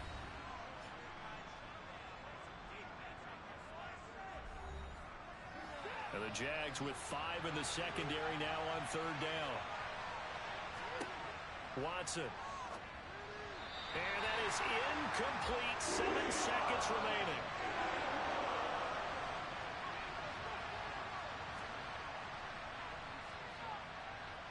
Koo knocks this one through the post. And the lead is down to 1 now at 14-13. So they get the 3. It was 4th and 1, and I think you were doing what I was doing. I was looking down at the sideline. I'm not sure the offensive unit wanted the 3. They wanted to go for it. But when have we ever seen a unit that didn't want to go for it in that situation, right? Sometimes it's just way more important to have the points on the board than to worry about any type of a gamble. So we hit the halftime break here in Jacksonville with the Jags on top. As we send you a couple hours south of here to Orlando, that's where we check in with a coach at our EA Sports Halftime Report. Okay, Brandon, time for a sprint to the finish, as it's time to get you caught up with what's happening around the NFL here in a pivotal Week 15.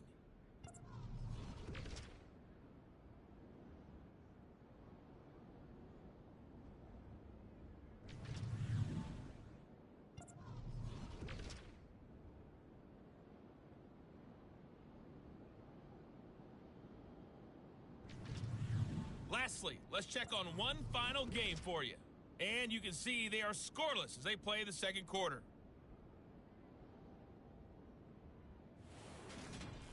Next, a look at the next-gen stats in that first half for the Falcons. And they weren't able to get a whole lot done throwing the football. That'll likely be a big key if they want to turn things around in the second half. Meanwhile, for the Jaguars, they were even better throwing the football. Lots of open receivers to choose from, and you can bet that'll continue to be a focus in the second half. Okay, Coach, adjustments likely going to play a big role in this third quarter in what's been a tight contest so far. This one fielded at the 5. And able to take it past the 25 and up to the 28-yard line. The Jaguars ready to get going to start quarter number 3. This offense set to begin the third quarter. And, Charles, if they had a checklist of things they wanted to accomplish in the first half, certainly at the top of that list would be having the lead, and they've got that here. That's always the most important box to check, isn't it? But also, they've had some success in their path. Taking it right down Broadway. 20. Touchdown, Jaguars. Evan Ingram, 72 yards. And the Jaguars come right out of the locker room and score here in the opening minute of the third quarter.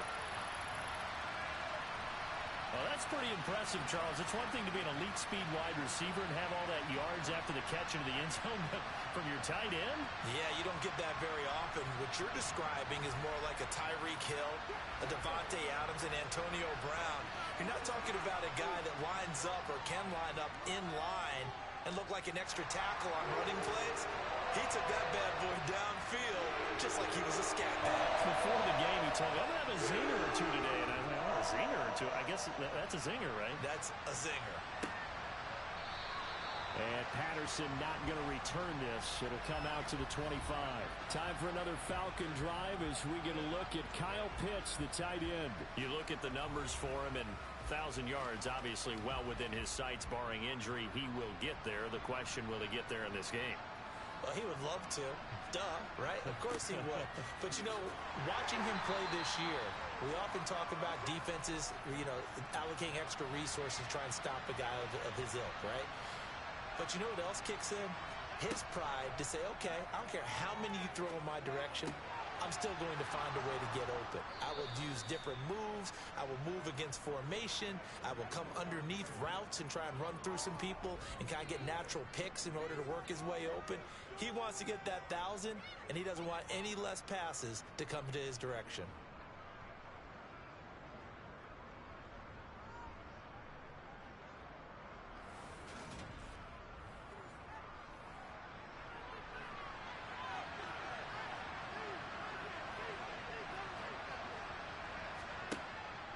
Out of the gun, they give to Robinson.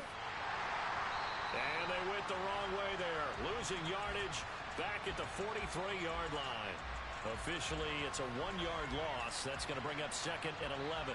It's not easy playing the corner, is it? A lot of times you got to defend against the pass, but sometimes you have to play against the run. How about the job he did there, crashing inside to make that tackle for a loss?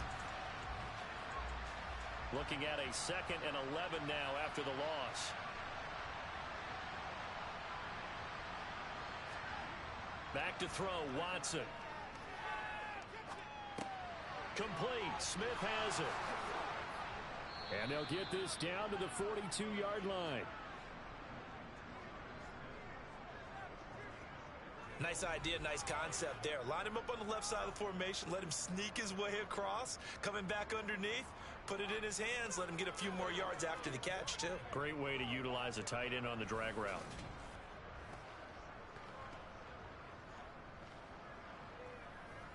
So in Jacksonville territory now. Here's a 1st and 10 at the 42-yard line.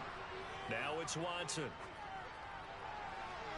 Toward the sideline, and look at that catch. Dragging the toes, and that's going to be a 1st down. Well done. A good pickup there, a 22. Well, that's always a good place to throw it just because he's one of the biggest targets not only on this team but in the National Football League. And you and I both know the quarterbacks love these large-bodied tight ends, and why not? Nowadays, they're really wide receivers who are just taller and have a little bit more weight. These guys catch the football, make big plays downfield. In the old days, we wanted them to block. Now coaches want them to catch the football first. From the red zone now, Watson. Middle of the field, it's Robinson. And they've got this down to about the 12-yard line. Caught that look from you there, partner. I think we're on the same page on that one. Just his first catch, I think we both thought he'd be a little more active in the passing game. Let's see if that's the start of them trying to get the ball to him a little bit more here in the second half.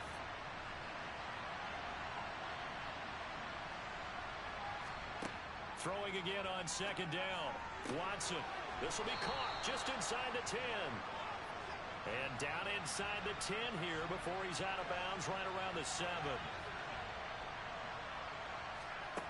Again, it's Watson. And down he goes. Pressure gets him back at the 14. Brought to the ground by the linebacker, Foye Oluokun. Well, there's still time to rectify this situation because the silver lining, it took a sack on 1st and goal. But that close to the goal line, it still definitely hurts.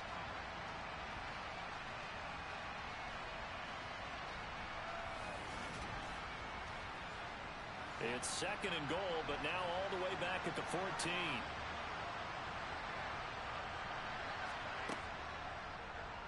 Again, Watson to keep it. And strong running there as he's inside the 10 and down to the 8-yard line. Now Watson on 3rd and goal. And this is going to be incomplete. Jacksonville's pass defense holds serve. 4th down. He released that awkwardly. It almost looked like a pitcher who gripped his fastball a little too hard and let him go late, and it bounced in front of the plate. Yeah, one of those fastballs that ends up at 57 feet, not 60 feet, 6 inches.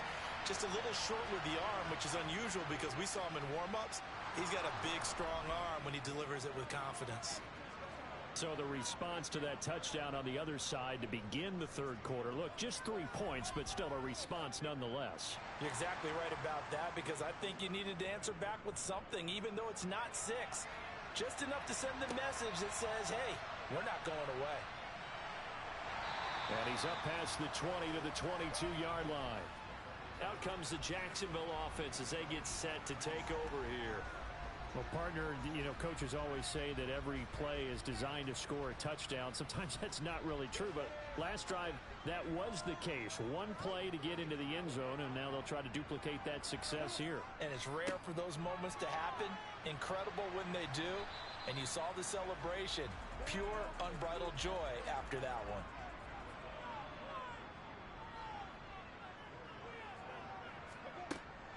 Second down, here's Mostert again.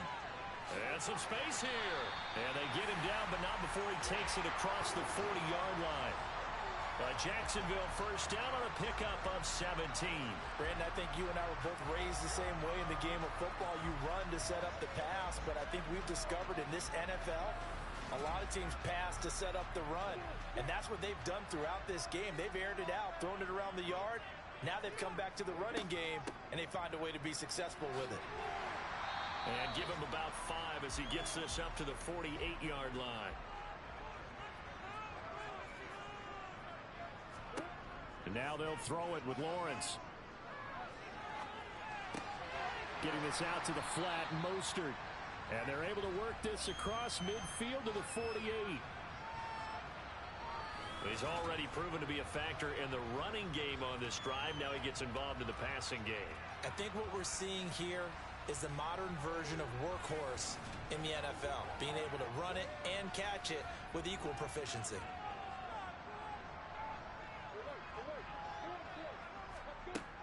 They'll try and run here with Mostert.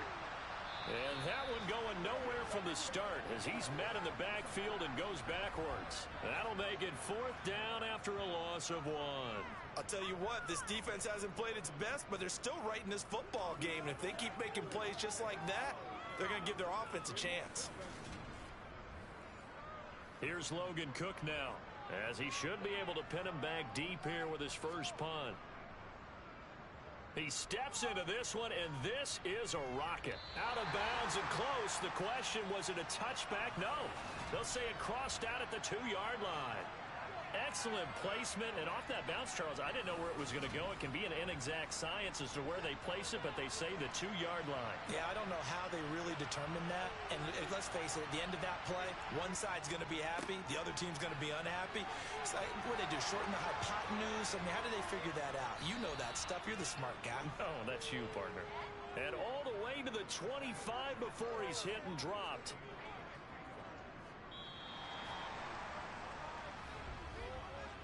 We're off to the fourth quarter here in Week 15. Happy holidays to all. We'll return with more after this. This is the NFL, and it's on EA Sports.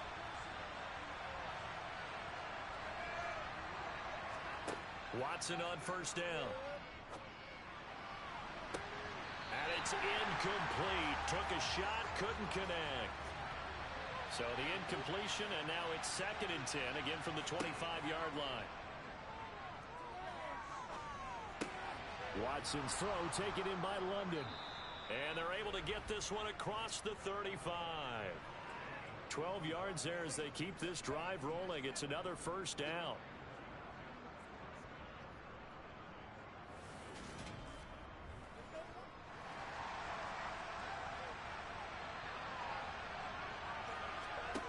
To throw is Watson. And he's got it. Got his man on the end route. Complete. Another nice gain. 13 yards that time and another first down.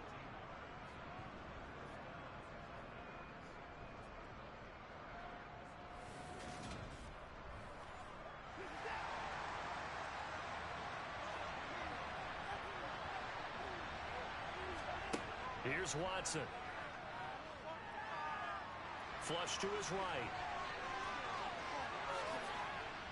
And he goes down, but not before getting this inside the 25. Big yardage there on the scramble. It gets him a first down. If they get a game-changing score on this drive, it's going to be because of plays like that. That run was pure heart. Took it himself, found a way to reset the downs, and advance the ball.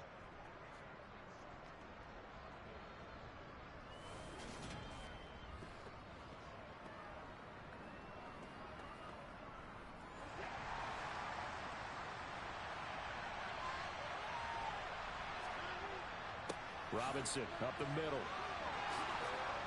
And brought down, but not before they get it inside the 10 to the 7. This game not quite as good as the last, but still over 40 yards between the two. This is a very impressive drive, especially when you consider where they started from to now be set up 1st and goal. Yeah, and some nice running right there. That's what got them the first down. But at this point, I suggest open up your playbook. You can call just about what you want.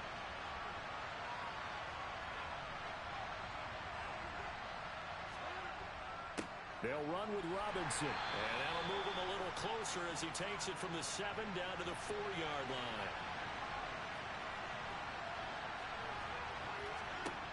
On 2nd and goal, Watson escaping the pressure right.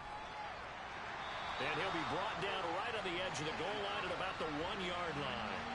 This drive started way back inside their own 5. Now they're looking for the capper. 3rd and goal. Robinson, touchdown, Falcons. So the first drive ended in 3. This time they take it down and punch it in the end zone. So that first drive felt like they were just gathering knowledge, didn't it? Just enough to kick the field goal on the first one. And the second time they put it all together and got it all the way to the end zone.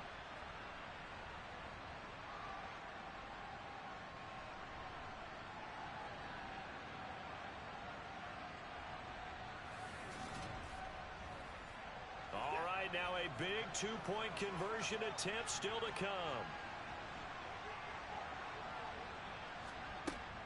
They'll let Robinson try and run. And he'll get into the end zone. So now a field goal would only tie as they've upped their lead to 3. So that effort gives him a 3-point cushion and guarantees that a field goal going forward won't beat them. Yeah, that's really good strategy because that's all you care about. Not getting beat at this stage. At least give your team a fighting chance. Following the touchdown, here's Koo to kick off. And he'll just take a seat, and the drive will begin at the 25-yard line. And as this offense makes their way back out, it's AFC playoff race time as we give you a look. We certainly have a good one on our hands. They're trailing after that last touchdown, but now a chance for this offense to try to snag that lead right back here in the fourth quarter. They go play action now. Lawrence. And he fires one that's intercepted. Picked up by Richie Grant. And the Falcons are going to take possession of the football. Well, when I looked down, he was kind of shaking his head right after he threw that pass. What did you see? Well, from a defense's perspective, anytime you have your eyes back towards the quarterback, you're in a position to make a play on the ball, whether it's a big-time play by you or an overthrow by the quarterback. You have a much better opportunity. Atlanta now coming out on the field. Another important fourth quarter series coming up. That last INT helping to maintain their slim advantage. After the interception, here's Watson. And he's got his man in stride, complete. And he'll be marked down right at the 15-yard line. Looking to throw again on second down. Watson over the middle, Amari Cooper. It's complete. And the Falcons are going to have a first and goal as he's taken down at about the 8-yard line. Operating from the gun. Watson. Touchdown, Falcons. Mac Hollins. His second touchdown of the afternoon. And the Falcons are able to build on to their fourth quarter lead. We talk so often about how hard it is to win in the NFL when you turn the ball over. And here a late turnover leads to a fourth quarter touchdown and a 2-score lead. And what's more important is being able to take advantage when a turnover presents itself. You've got to come up with points to make the other guy pay. They're able to do so here, and they've got a pretty good chance now of winning this football game. Extra point by Koo, up and good. And his guys will take a 10-point lead. And they'll put up the stop sign there as his guys will get it at the 25. Here comes the Jaguars offense as they get set here. And the script really is flipped for them. The momentum on the other sideline, and now they have to try and battle back from a 2-score deficit. Trying to shake off the interception. He'll look to throw. And this one into the hands of Ingram downfield. And he'll be taken down, but not before they work it across midfield. That's good for 28 yards. You cannot write these guys off just yet, not with a quarterback like that under center. You mean it actually crossed your mind with him running the team that you could actually maybe write this game off? Not yet. Not a chance. Not with him. We've seen it too many times. From Falcon territory now, here's 1st and 10 at the 47. Here's Lawrence. Toward the sideline, and look at that catch. Dragging the toes, and that's going to be a first down. Well done. That's now a pair of explosive plays in succession, both north of 20 yards. That's the number 2 receiver in the NFL in terms of yardage, and tell you what, a few more plays like that, he won't be number 2 for long. Well, that's what often happens when you have competitors running around the field. These guys know where they stand in relationship to yardage, totals, numbers, the whole deal. And let's face it, all of them, they all want to be number 1.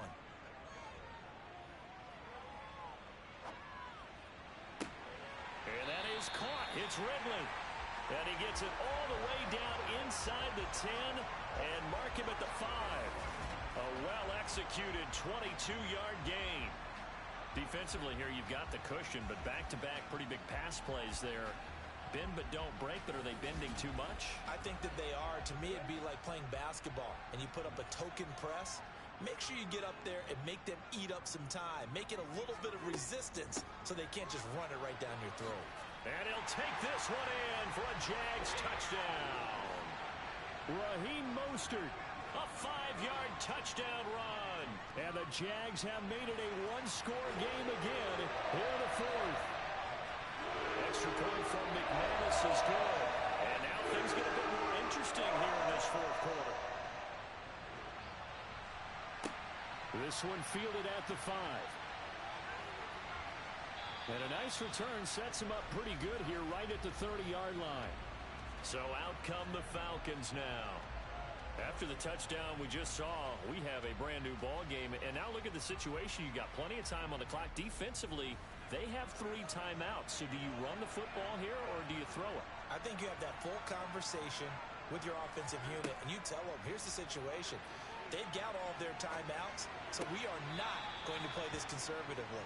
We've got to attack them. We've got to make them use those, gain the ground that we need in order to put this game away. If you think we're just going to run it 3 times and punt it, you got another thing coming. Yeah, and by the way, also the 2-minute warning in play, so essentially 4 timeouts left. They have to be aggressive here. So it's Falcon football as we welcome you back. They've got a 1st and 10 as they look to try and finish this one off. Straight ahead, it's Robinson. And he finds a little bit of room, enough for 4 yards. It'll be 2nd down. So fresh out of the 2-minute warning, and here's another timeout taken with 1:55 remaining. 2nd and 6.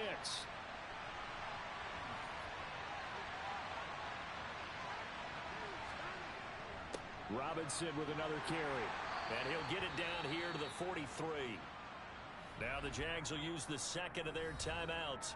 That'll leave them with just 1 remaining in this 4th quarter of play. They're not totally home free yet, but it's looking good as they come up 1st and 10. On the give, here's Robinson. Oh, no, he lost the football. And the possession is theirs at their own 43-yard line. I know when you're looking at the scoreboard clock, we're getting near the end of this game, but they were in what was really called 4-minute offense, and that's practice, being taking care of the football, taking time off the clock, not giving them a chance to come back. But bottom line is, what did I say in the beginning? Taking care of the football. That didn't happen. Didn't do it. A costly turnover. Good starting field position for them here as they come up 1st and 10 at their own 43. And throwing here to start the drive as they connect left side. 1st down now, but that clock rolling. Lawrence. And that is incomplete. Oh, the coverage a little too good there, and it's 2nd down. Back to throw. Lawrence. Open man is Kirk, complete. And that's going to be good for another 1st down as the tackle's made at the Falcons' 18. He'll get this into the hands of Mostert. And they've got this down to about the 12-yard line.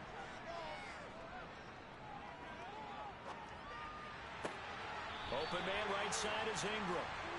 And down inside the 10 here before he's out of bounds right around the 7.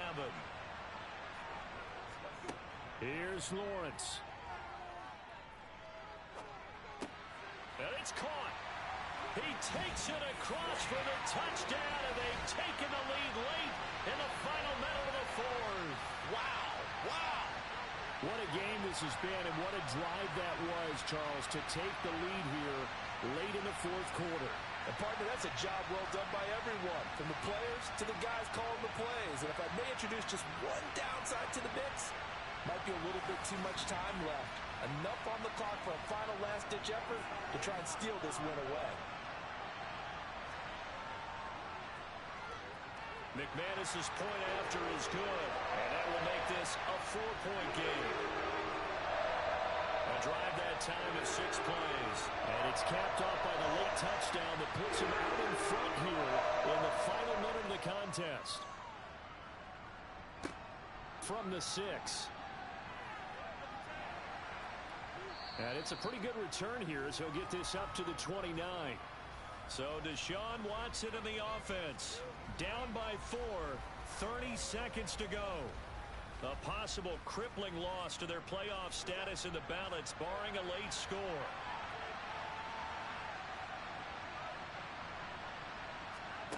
Watson to throw. London hauls this one in. And he'll get him a 1st down up past the 40 as the clock ticks on. Now the Falcons going to use one of their timeouts. Now Watson.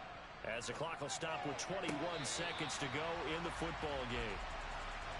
And that one incomplete as it stops the clock, reading 18 seconds to go. He's going to let it fly. And that's going to be incomplete. Good effort there, trying to take a shot, but it's third down. Watson. Under pressure now, Watson, and down he goes. So they'll quickly now signal for the timeout.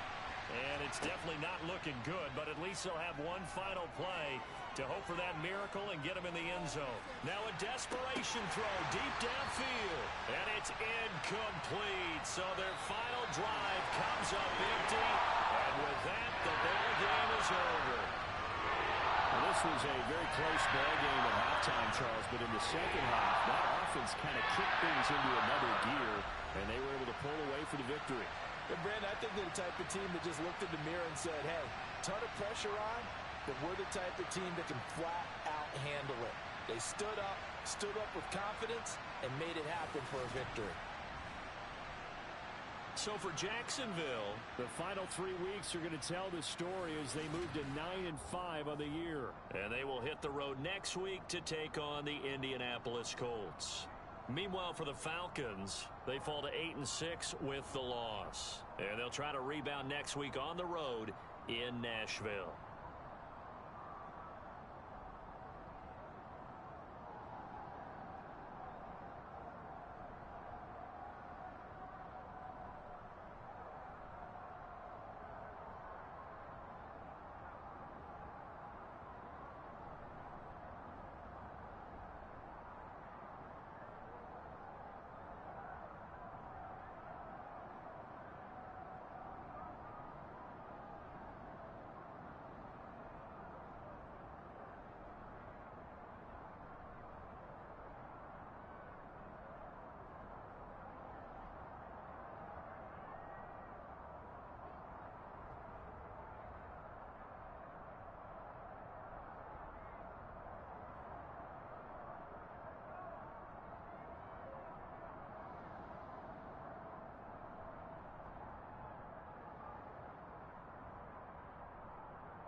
It's Week 15 of the National Football League. And we'll get a look here at Davante Adams. No shortage of work for him, sitting second in the league in catches. It's the Raiders and the Chiefs coming up next.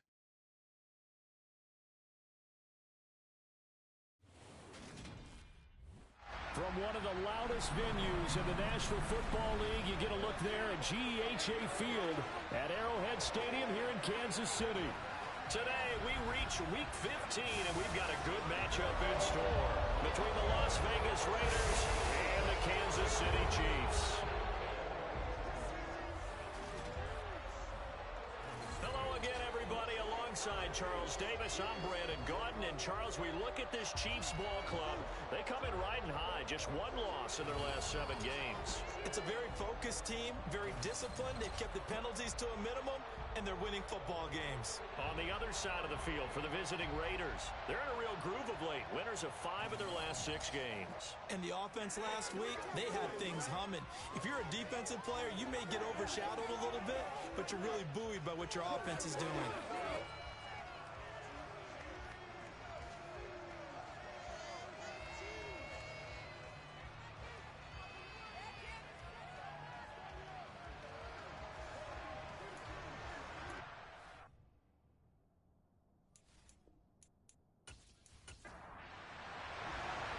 Here's the kicker, Harrison Butker, ready to get this one started. And we are underway from Kansas City. And no run back on the opening kickoff. It'll come out to the 25. So here comes the Raiders offense now onto the field. And a glance here at their shifty mobile signal caller. And they are in rhythm on offense because of him. I mean, right now, he's got everything going the way he wants to, finding the receivers the way he wants to, looking over defenses. No interceptions is the number I lock in on. Before a touchdown pass isn't so bad either. Yeah, what a game he had last week. They'll come out throwing here on first down. He gets this to Davante Adams. And he's going to be dropped following a pickup of 7 past the 30 to the 32. Pretty darn good, as you see right there on your screen. I'll echo that. Darn good. 2 touchdowns, right? And the ability to be in sync with each other, right? To understand that he's going to be where the quarterback expects him to be when the ball's thrown. First rep of the game for Josh Jacobs. They'll get 3 as the drive continues. It's a first down.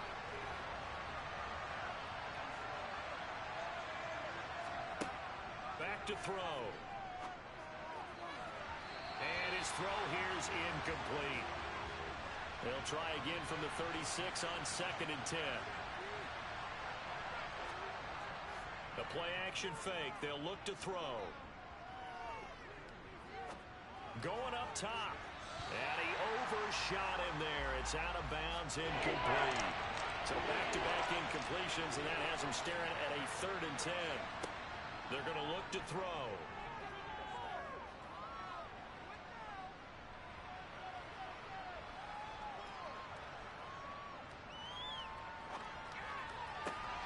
He hits Adams, complete. And he is going to have the Raiders first down as they're able to get the 3rd down conversion.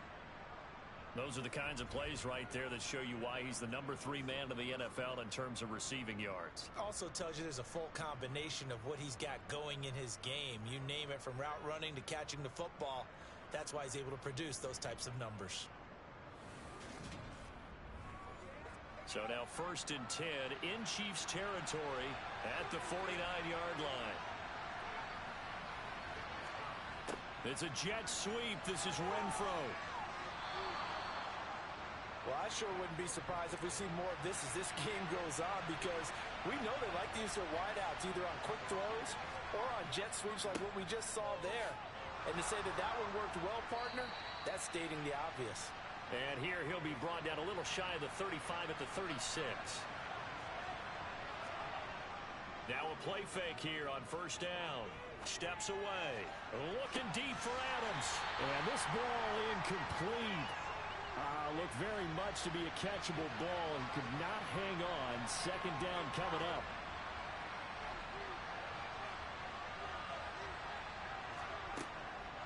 Looking to throw. Renfro bringing it in over the middle. And he's going to get this down near the 25.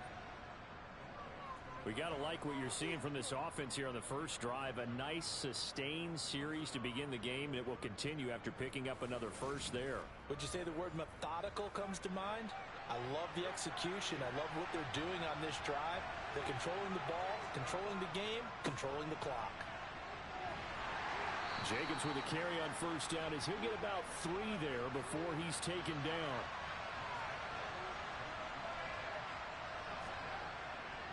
They'll stay on the ground with Jacobs.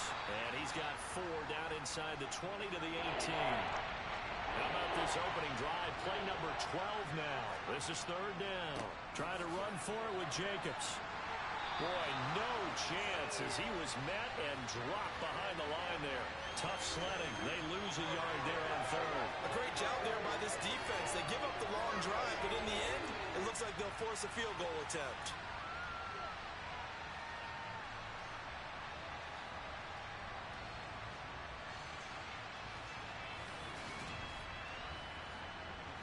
Fourth down, and on comes the Raider kicker, Daniel Carlson. It'll be from the right hash, and it'll be a 36-yarder. The kick by Carlson is good, and the Raiders jump out to a 3-0 advantage.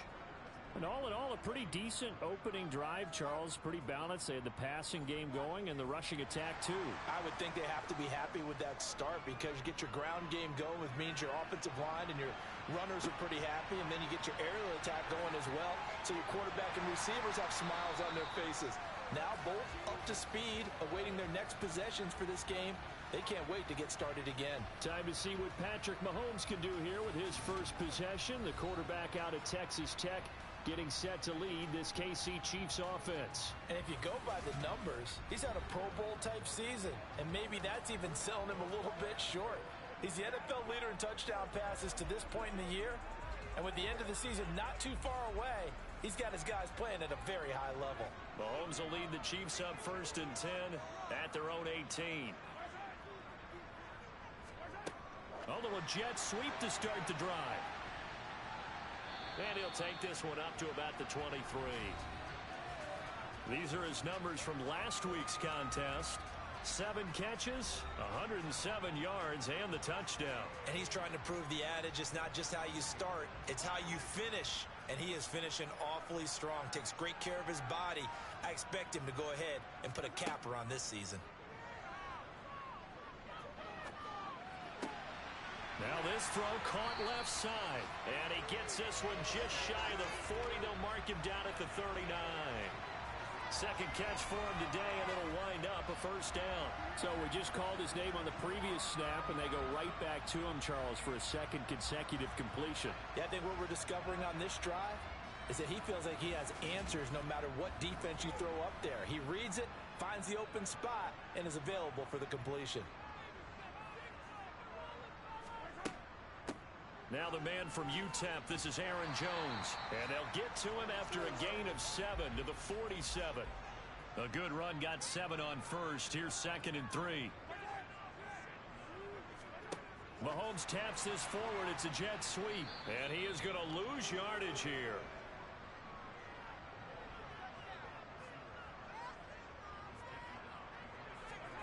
Mahomes going to throw.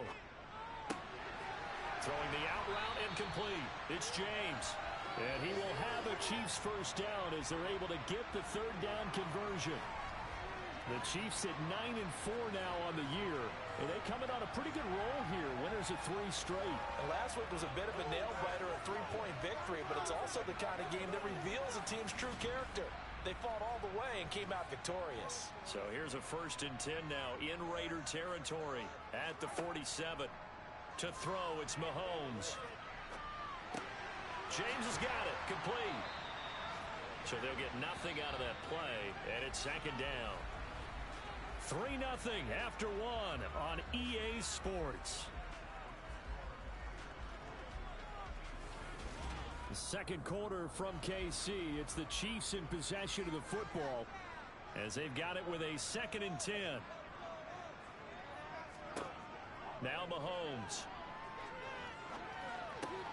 And this one caught by Travis Kelce. And he'll be brought down inside the 40-yard line. They'll try and run for it with Jones. And he gets it to the 34. Good enough for the first. Give him the third down conversion. 5 yards on the play. These two teams, they met up earlier in the year back in week 2. And it was the Chiefs who got the road victory there. So now looking to claim the season series at home in KC.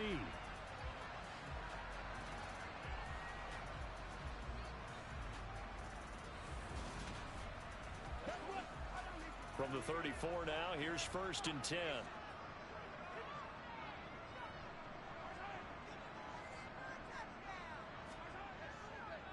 And they'll keep on the ground with Jones. And a short gain down to about the 33. Ball at the 33, 2nd and 9. From the gun, it's Mahomes. Throw left side complete. That's James. And he'll be marked down at the 26 with a gain of 7. On 3rd down, here's Jones. And he'll be taken down, but he does have 1st down yardage. A 3rd down gain of 3 yards, and that'll be enough. I know the game's changed. A lot of people would say it's evolved. Look, I'm a little bit Neanderthal, okay? I love this. No exotic formations, no misdirection. Just line up and run the darn ball, pick up the 1st down. I love it. Yeah, 3rd and short, that's what you're supposed to do. Like you said, old school, smash mouth football.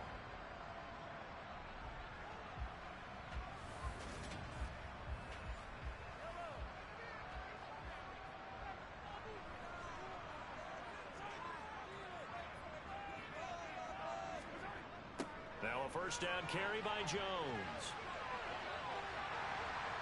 And some determined running there as he'll pick his way down to the 12-yard line. An 11-yard pickup, and it's enough for a Chiefs 1st down. Consecutive plays now where that offensive line has really created a lot of space. And we've seen the confidence rise, haven't we? It borders on arrogance now, and that's that good arrogance, believing you can run the football whenever you get good and ready. From down at the 12, it's 1st and 10. Shotgun snap to Mahomes.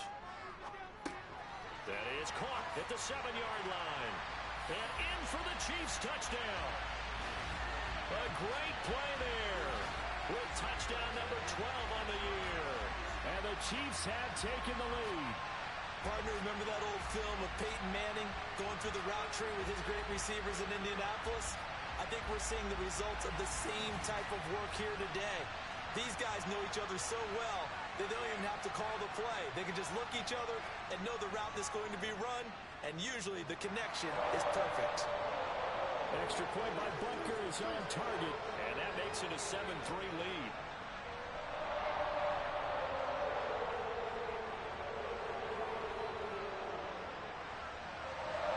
Now after the touchdown, here's Butker on to kick it away. This one fielded at the 5. And a decent return out to the 27-yard line. Second drive of the game coming up for this Las Vegas offense. They are back over the 500 mark for the season. Got there with a win a week ago, their 2nd straight victory. But they've definitely gotten better as this season has gone along. And from what I can tell, they know their roles. Everyone understands how they fit offensively, defensively. And this team now has an identity, and they're playing to it and playing well. 2nd and 6. The left side throw complete to Adams. And he'll be taken down, but not before they work it across midfield. A gain there of 21 yards. Well, that was a fun one to watch right there. A nice in-breaking route and plenty of room in the middle of the field. And he was able to get behind the linebackers and grab the completion for a really good pickup.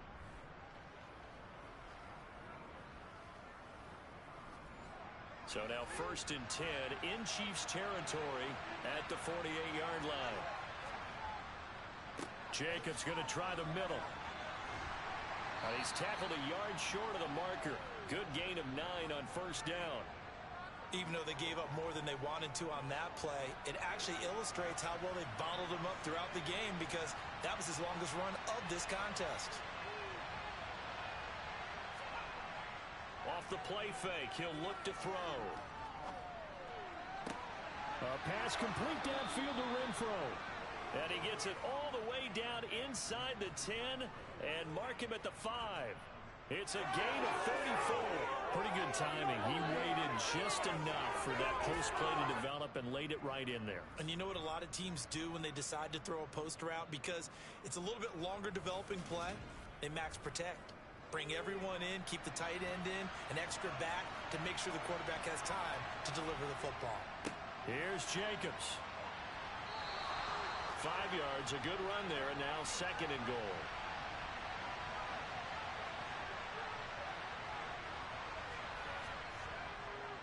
Jacobs again. And he's over the line and in for a Raider touchdown. Josh Jacobs with now 15 rushing touchdowns on the year. And the Raiders have regained the lead. So the rushing touchdowns continue to stack up, CD. That now 15 for him on the year. And give him a ton of credit for staying healthy, being a smart runner, and it's showing just how important he's been to his team. He's got to be their MVP at this point in the season, and those votes may have been turned into league MVP votes when it's all said and done.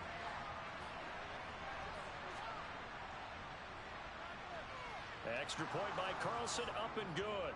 And the lead is now 10-7. That time a 6-play drive. And it was capped off by a touchdown run from Josh Jacobs. The kickoff unit is out on the field, and they will send this one away. And he'll elect not to return this one, so they'll bring it out to the 25 on the touchback. Here's Aaron Jones in the offense trotting back out. And he's closing in on that number that all running backs circled beginning of the year, the number 1,000. Could do it on this drive.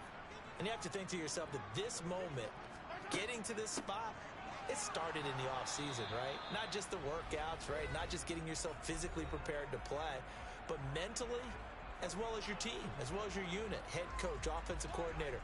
We run the football. We give you opportunities. He's taking advantage of it. And when you get this close to the mark, you just hope things don't tighten up, right? You probably want to get there and get it in your rearview mirror. You really do, don't you? Because now it becomes predominant, and you wonder about play calling as well. Do you want to call plays to get that out of the way, or are you still calling plays to win the game first? That becomes the burden of the play caller. And he's brought down, but not before he reaches the 8-yard line. An excellent gain, 35 yards. This defense is definitely reeling a little bit now. Back-to-back big plays given up. And you know that's all defenses talk about. How do you limit that? Instead, they got hit by a 1-2 punch those last couple of plays, and now they've got their backs to the goal line. The chain gang hustling to catch up. Here's 1st and goal from just inside the 10. A throw there, but that's going to wind up incomplete. Nothing on 1st down, so the ball remains at the 8-yard line, 2nd and goal. And again, it's Mahomes. Setting up the screen here, Aaron Jones. The Chiefs will use the first of their timeouts as they get the stoppage with a little over 50 seconds to go in the first half. A big play forthcoming. Here's 3rd and goal. Throwing now is Mahomes. Looking end zone, but it's incomplete. So on 4th down, Mahomes off, Harrison Butker on for the Chiefs field goal. Butker's kick here is good, and that will knot us up at 10. They had it 1st and goal, 3 attempts, couldn't get it in, so they settle for 3. Yeah, the field tends to shrink a little bit the closer you get to the goal line, doesn't it? It doesn't sound right. It sounds a little counterintuitive. But you run out of space to run the deep routes, so they can just sit on the shorter stuff if you're going to throw it. If you want to run it, there's just not as much space. They end up having to take 3 there. And a good return as he'll be stopped just shy of the 30-yard line. The Raider offense going to head out now late in this first half. And they've got a little under 40 seconds to go if they want to try to put something together here.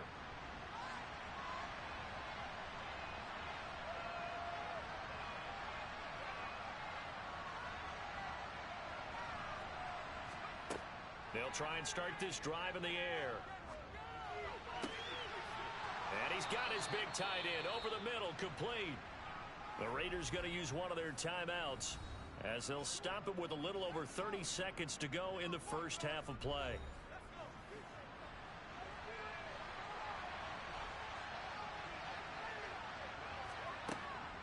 look to throw now on first down. Throw left side, taken in by Renfro. And he'll go out of bounds after taking it a little further down inside the 40. So the completion good for 7 there. And that will bring up second down.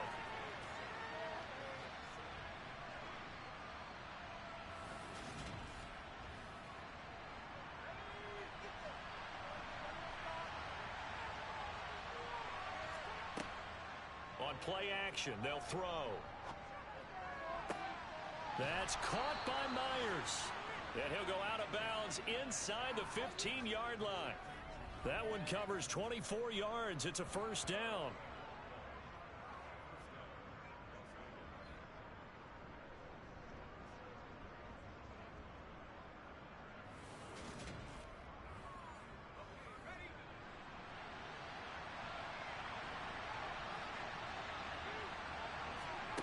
From the red zone now, they'll look to throw. He's got Renfro on the out route. And down inside the 10 here before he's out of bounds right around the 7.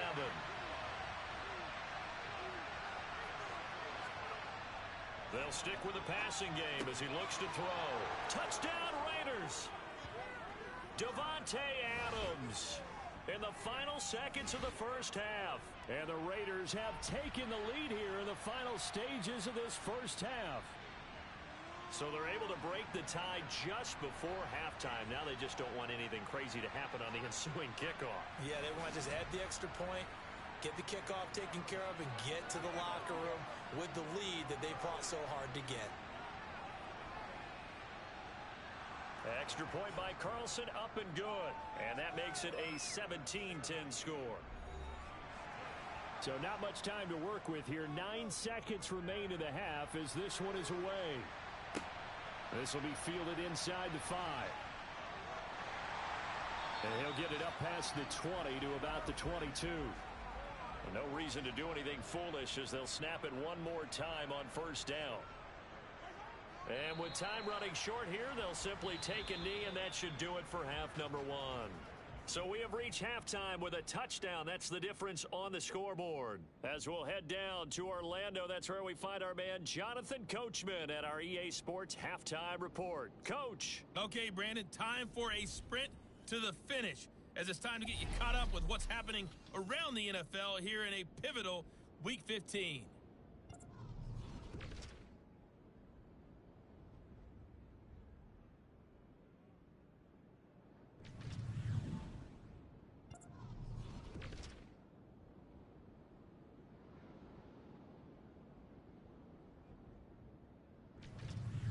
Lastly, let's check on one final game for you. And you can see they are scoreless as they play the second quarter. On now to a check on the next-gen stats for the Raiders in that first half. And their passing game has been the reason why they lead thus far. They've had great success moving the ball through 2 quarters of play. Meanwhile, for the Chiefs, they weren't quite as successful throwing the ball as their counterparts were, but they still were able to move the ball reasonably well in that first half. Okay, Coach, thanks as always. This one's still anyone's game as we welcome you back for quarter number 3.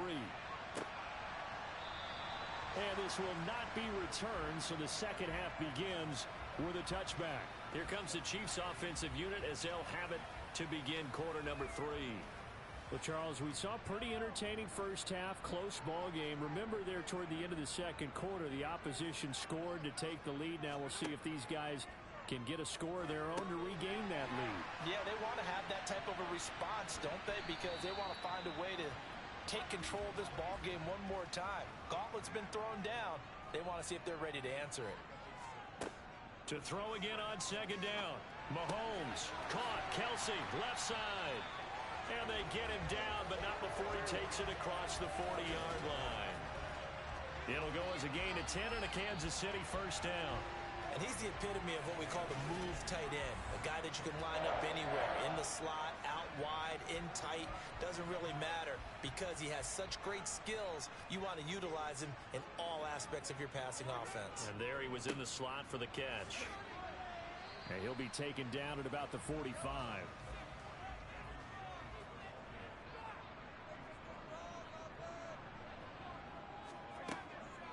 Again, it's Jones. Pushing forward for 3 up to the 48. In search of 4 yards here to pick up the first down. Now here's Mahomes. And he will find his man on the outside. And he's going to be out of bounds, but not before he takes it inside the 40. Now we get a stoppage because a member of the Raiders shaken up on that one. We'll step aside and get an update when we return to KC. So here's a 1st and 10 now in Raider territory at the 39-yard line. Out of the shotgun, it's Jones. And some room to work. And he will take it on in for a Chiefs touchdown. Aaron Jones, 39 yards. And the Chiefs are within an extra point of tying up this ball game. I thought as that was developing that he might actually keep it, but the right decision, obviously, to hand the football off. And some teams do a really nice job of taking a little bit longer at the mesh point, meaning where he's going to hand it off or keep it. Sometimes they ride it maybe a step longer than others. That allows him to make the proper decision and have the right person end up with the ball. And it paid off with a long touchdown run. Extra point by Butker is on target. And that will level the playing field at 17-all. Nothing separating these two teams on the scoreboard as the kick's away here. Fielded just outside the goal line. And beyond the 20, but not by much. In fact, just a yard pass there to the 21. So here comes the Raiders offense getting ready for their first possession of the second half. Their halftime lead now evaporated. We're back to level following that touchdown a moment ago. And that shouldn't change the mindset a whole lot from an offensive perspective because they already knew this was going to be a hard-fought game. Now they just need to go out, execute their game plan, and keep moving. Throwing on first down, but this one winds up to be incomplete. Here's a play fake as they set up to throw. Looking deep for Adams. Well, this is taken in. It's complete. And he's going to be marked down just inside the 35. When teams practice their plays during the week, they're hoping that it's going to pay off on game day. So it sure has to feel good for them when they hit them during a game, and they hit that one there for big yardage.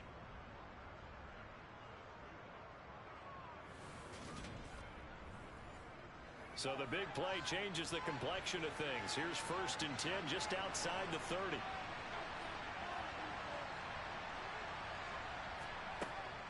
They will run out of the gun with Jacobs. And just no chance of turning the corner. He can only get back to the line of scrimmage. 2nd and 10 coming up. Back to throw now on 2nd and 10. And it's hauled in by Austin Hooper. And he'll be brought down at about the 23-yard line. Well, it certainly feels like there are more stars at the tight end position than there were even 10 years ago. And I think it's become more of a glamour position because of the ways it can hurt a defense, and guys want to be involved. They can be in line, close to the line of scrimmage. They can split out like receivers. But hands, route running, speed, and some toughness to go across the middle, you put it all together, you got a heck of a tight end candidate. Now on first down, he'll drop to throw it. Caught outright by Renfro. And he is out of bounds, looks like right at the 15. That'll give him 8 that time, and it'll be 2nd and a couple. They like going to him in the slot. He catches another one. I think this comes under the heading of, until they stop him, why not go back to him? He has something going really well. Great working relationship with the guy throwing the ball, and they keep making the connection. On 2nd down, Jacobs. And here he'll get it down to the 7. That leads us to a 1st and goal. It's a pickup of 8. Not too many more ideal situations than 2nd and 2 in order to try and pick up a first down. They ran it and picked it up.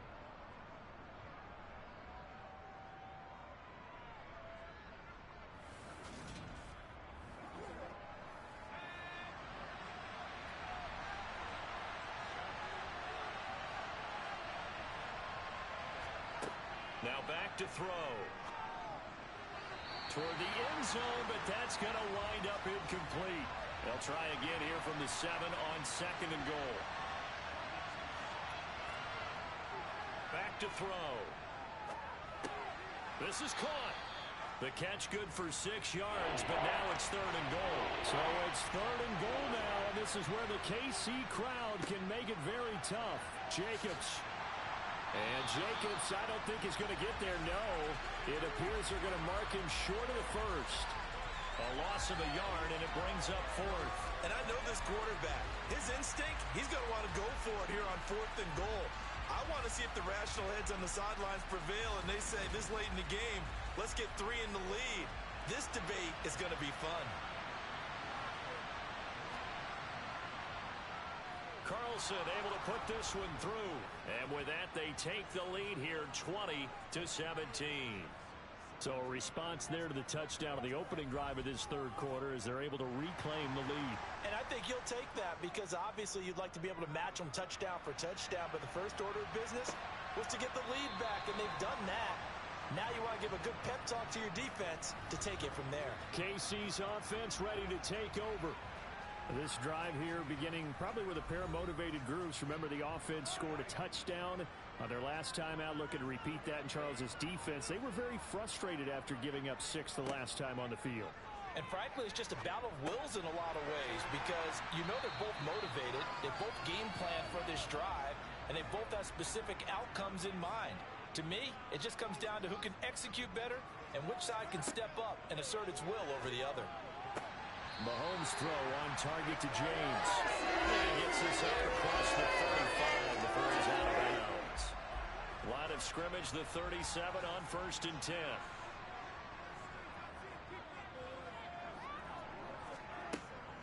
Up the middle, Jones. And he is met at the line of scrimmage, and he goes down right there. A good action to this point in the 3rd quarter. Just a 3-point game. 2nd and 10. Here's Mahomes to throw. It's Kelsey on the ground. And this will be good for a pickup of 9 to the 46. And as they come to the line, they will not be able to get off another play as time has run out on this 3rd quarter. We'll return with more after this break. You're watching the NFL on EA Sports. Mahomes looks to throw on 3rd down. James has got it. Complete. And he will have a Chiefs first down as he's able to get about 3 that time on 3rd and inches. That's not the first time they've looked his way when they've needed a big play. He's been the go-to guy all game long. And they get the hook up again on 3rd down to keep this drive alive.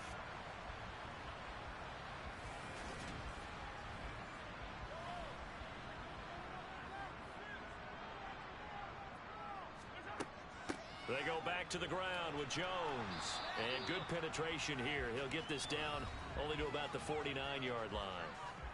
Just a yard on the pickup there, and it'll bring up a 2nd and 9.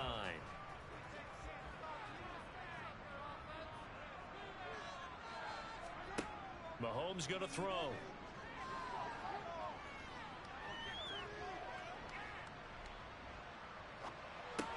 Complete. The tight end, Kelsey. And they'll get this down to the 42-yard line.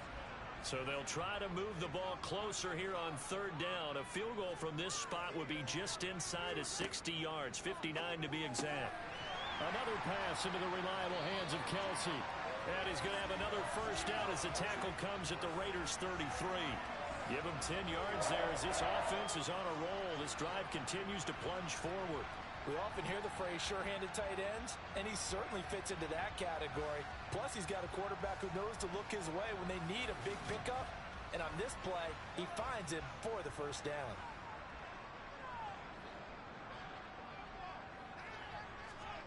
On 1st and 10, here's Mahomes. Short throw hauled in by Kelsey. And he'll be brought down at about the 23-yard line.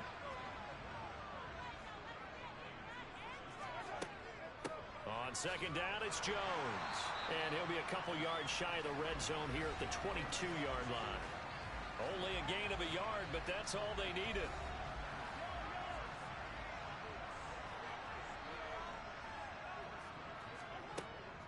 They'll go again to Jones. Knifes his way forward here, but just 3 yards on the play. 2nd down. On on 2nd and 7.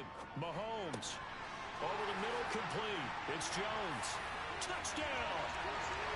Aaron Jones. He scored on the ground and through the air. And the Chiefs have taken a fourth-quarter lead. This has definitely been a back-and-forth affair, and now they have the lead here in the fourth quarter. Yeah, and they gave up the field goal on that last drive, as we remember, but it felt like their offense told them, don't worry about it. We got your backs. We'll come back with a touchdown of our own, and they did. Butker now to add the extra point.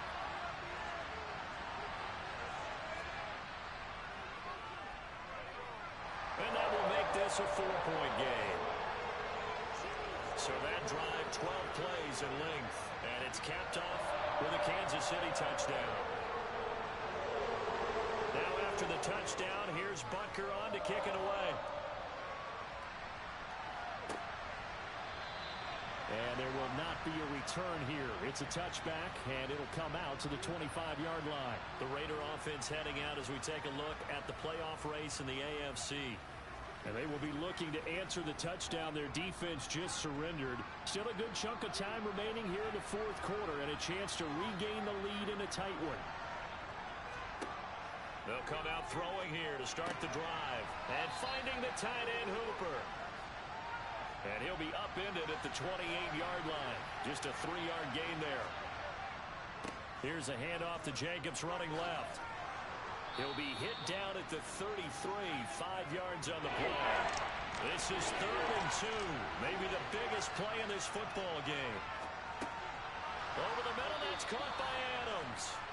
And he is going to have the Raiders first down, and he's going to have it by plenty. Able to get 8 yards there on 3rd and 2. But you can absolutely feel the thought process there. They just gave up the touchdown. So in the huddle, they're telling each other, you don't want to give it back now on a 3-and-out. Nice job of making sure that they wouldn't, and they pick up the first down.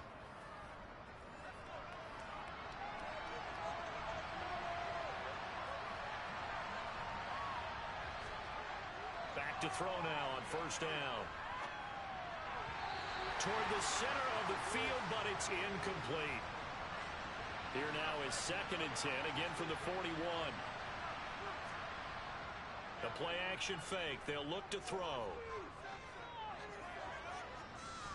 Lets this go for Renfro downfield. And that will be incomplete. Trying to dial up the long way out there, but it'll be 3rd down. They'll look to throw again. And this time he's got the hook up. It's complete. And he is going to have the Raiders first down as they're able to get the 3rd down conversion.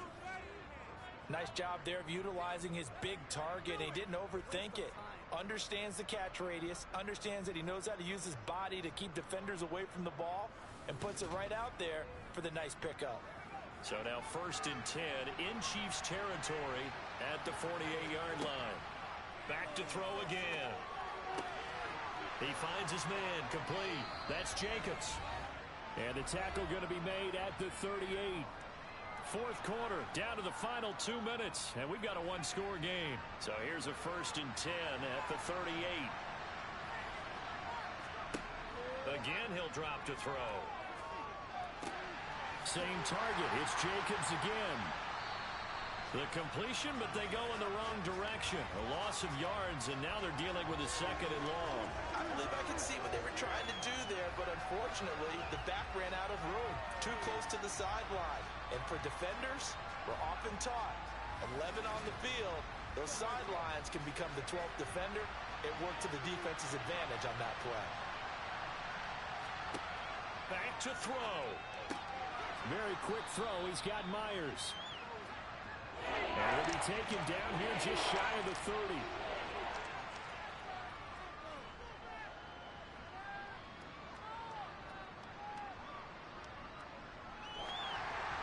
Now throwing on 3rd down there, but he cannot connect.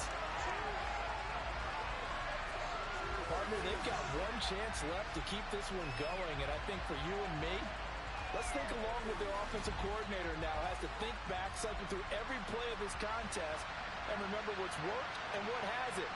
Because right here, he needs the best play of the game in order to keep this one alive. The left side throw complete to Adams. First down now, but that clock rolling. Back to throw. The open man here, Renfro. And they're going to get this down inside the 15. The Raiders try to move quickly, try to get everybody back to the line. He takes it across for the touchdown, and they've taken the lead late in the final minute of the fourth. Wow. Wow. So many practices we watched over time where the offense works on scoring late in the game and finding a way to win, as we just saw there. Just saw it right there. Now can they preserve that advantage that they just got?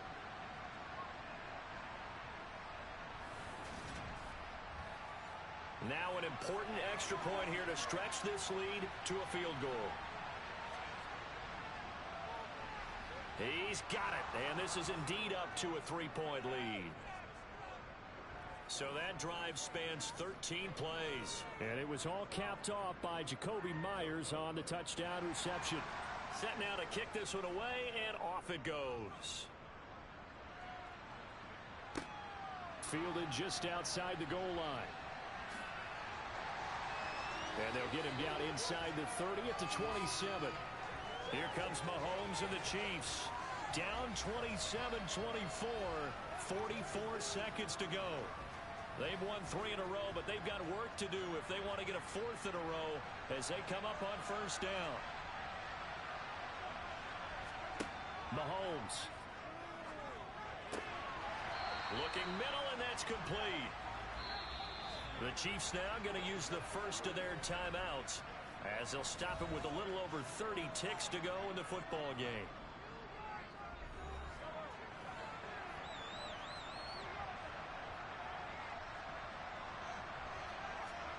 Mahomes. And a quick throw here, that's complete. And they'll get him down after a gain of 7, but they'll happily give him that. Now another timeout called for by the offense as they get it with 26 seconds to go in the football game. And he can't get a throw away. He's taken down. Now the offense will burn their 3rd and final timeout. And as the two teams talk it over on their respective sidelines, we take a break. The Raiders call on a nickel set here for 3rd down. Mahomes to throw it. Oh, he's got a man wide open, complete. And he's going to have another first down as the tackle comes at the Raiders' 37. And a fun, close ball game comes to an end. On that last play, Charles, they were on the wrong side of midfield. They needed something near a miracle, and they couldn't get it done. Yeah, the effort, that was good. Very good, in fact. They were just a little too far out to get a decent look at the end zone for that last opportunity. Couldn't get it done, but a nice game overall. So for Las Vegas, they're not going to go quietly here as the win moves them now to 8-6 on the year. And they'll head back home next week to take on the Buffalo Bills. Meanwhile, for the Chiefs, they'll drop to 9-5 on the year. And they'll be at home for one next.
It's Week 15 of the NFL.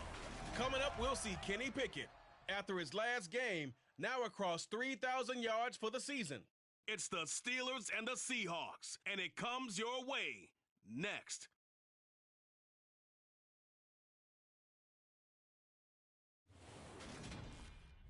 It is loud and it is wet as we welcome you inside Lumen Field on your standard rain-filled afternoon in Seattle, Washington. Today, we reach Week 15, and we've got a good matchup in store between the Pittsburgh Steelers and the Seattle Seahawks. Brandon Gaudin here alongside Charles Davis. CD, you look at the Seahawks in this matchup. Their offense is one that doesn't rely too heavily on just one guy. They like to spread things around as best they can. You're right about that. It's a diverse unit, and they like to run their offense by what they call game plan, meaning each and every week they study the opponent, they probe its weaknesses, and they move the ball around that way. They emphasize who's going to get it based on what they think they'll accomplish in that game. Other teams, they're a system team. They're going to run what they run no matter what. I like this style of offense. It suits them well.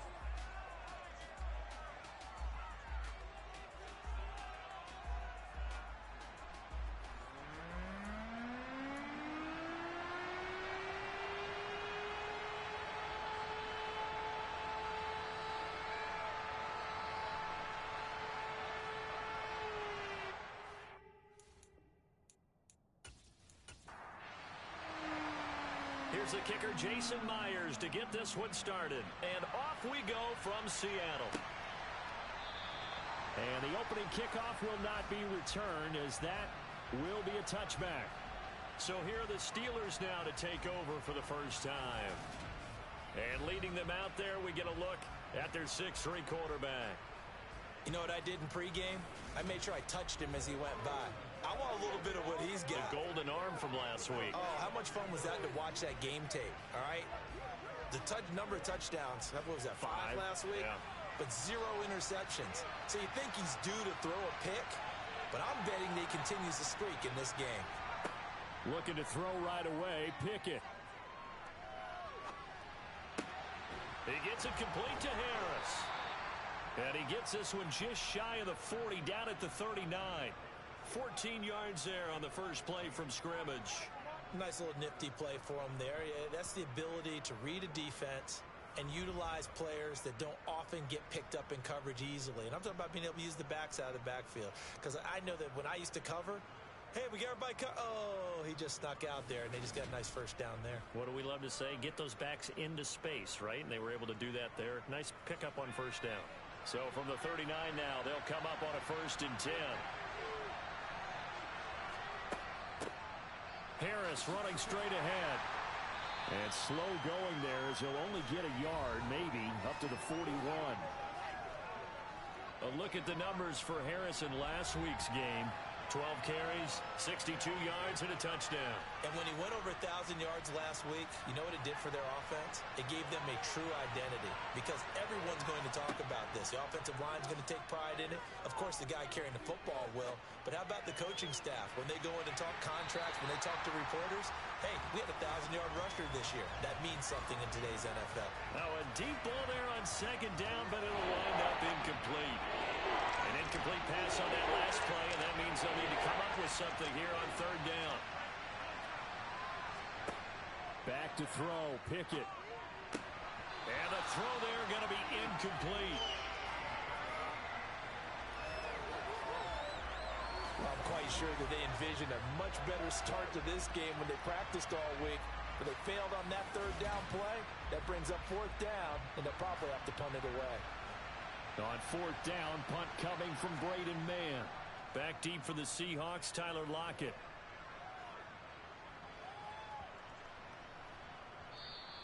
And that one hits a little too close to the goal line, and it continues into the end zone for a touchback.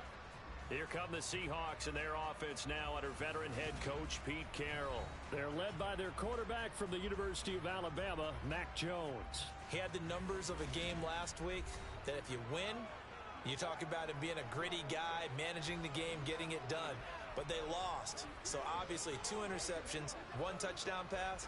That's not going to be good enough. Got to get that changed around. Throwing Jones. And the catch is made here by Tyler Lockett. Finding space at the 40. Now he's loose at the 40. Inside the 20. Touchdown, Seahawks.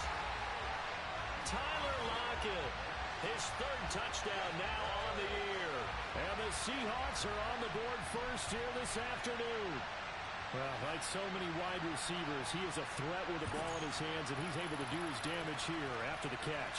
Yeah, and this just looked like a simple, ordinary play to start, but boy, did things change.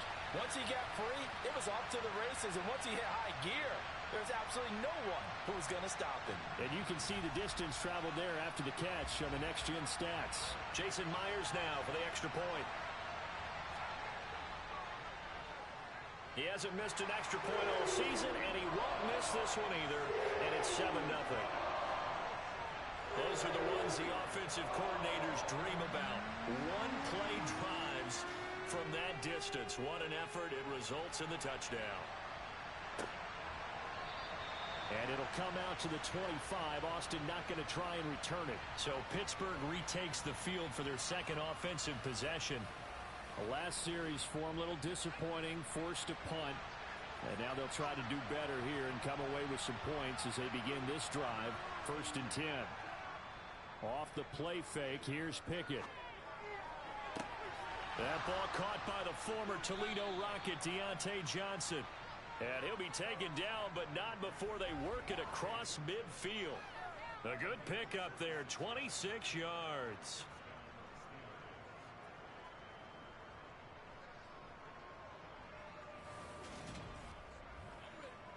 So from Seahawk territory now, it's 1st and 10 at the 49-yard line.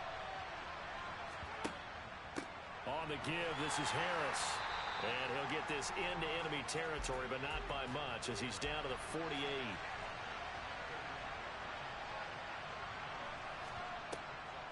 Harris going to get it again on 2nd down. Absolutely nobody fooled there. He's going nowhere fast as he's stopped behind the line of scrimmage. They wind up losing a couple there, so they go behind the original line of scrimmage, and now 3rd and 11 coming up. When a draw works, it can be a thing of beauty. But when it doesn't, oh, it can be ugly. And in this case, loss of yardage ugly. Backed up here. Tough spot, needing 11 yards to pick up the first. Throwing on 3rd down. Here's Pickett.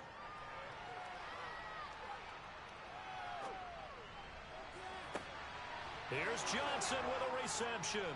And all the way inside the 15 before they drop him. They give him a gain of 37. A bit of a catch for him to remember. That's number 400 for his NFL career. Not a bad number at all.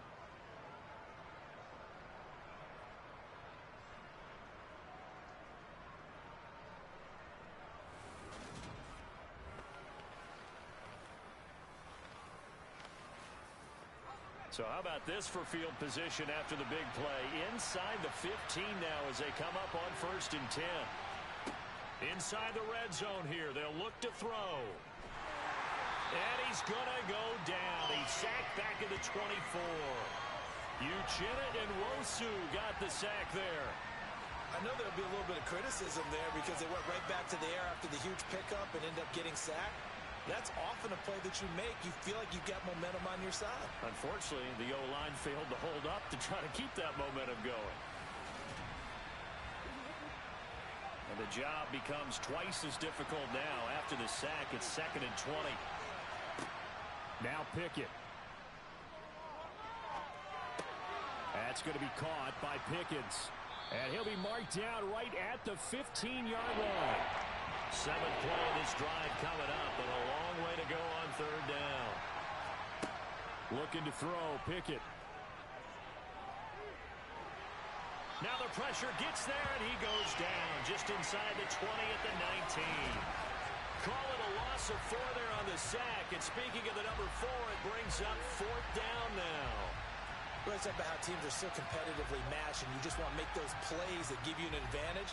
How about right here? The difference between letting them score a touchdown versus holding them to a field goal, that's absolutely huge with the play he just made. And you know he hated taking the loss there on 3rd down.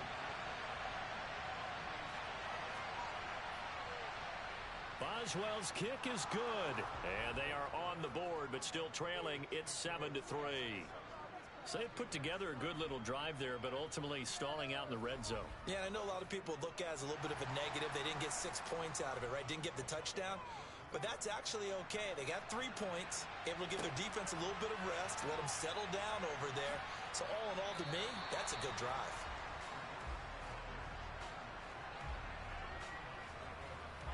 And as this offense makes their way back out, NFC playoff race time, we give you a look at what's going on there.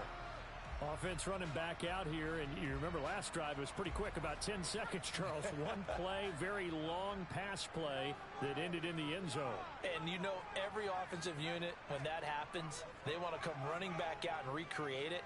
We know the chances of that are slim because now the defense is on high alert. But at the same time, that confidence should carry over into the start of their next drive. And he will finally be escorted out of bounds down inside the 35. It's a big play there for Seattle. 44 yards. Running their plays over and over during the week can often get robotic for an offense, but on game day they can often flow smoothly, as that one just did. So the big play changes the complexion of things. Here's 1st and 10 just outside the 30. Oh, they're going to run a little pop pass here. And he'll follow his blockers there all the way down to the 23-yard line. 10 yards and a Seattle first down. The Seahawks at 7-6, a game over 500 on the year. Charles, they were losers last time out. What do you think they need to do differently here? Well, I don't think it needs to be as drastic as burning up last week's game tape or not watching it, but the attitude has to be what's done is done. Let's move on. Put that one behind them, galvanize themselves, and go forward and get a win in this one. Well, this is a defense that's definitely on their heels now because they gave up the running play for good yardage one play ago. Now the pass here sets this offense up 1st and goal. They're going to have to dig in strong now because they've been in retreat so far in this drive. This offense on the march. So 3 plays already 1st and goal, and they are wasting little time. Now Jones. End zone caught. Touchdown Seattle. Colby Parkinson, his first touchdown on the year, as his guys are able to extend their lead.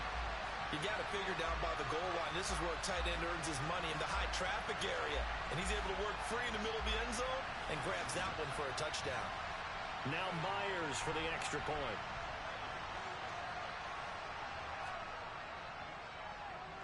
And we'll see if this rain affects the team's decisions going forward, but they kick it here, and it's good.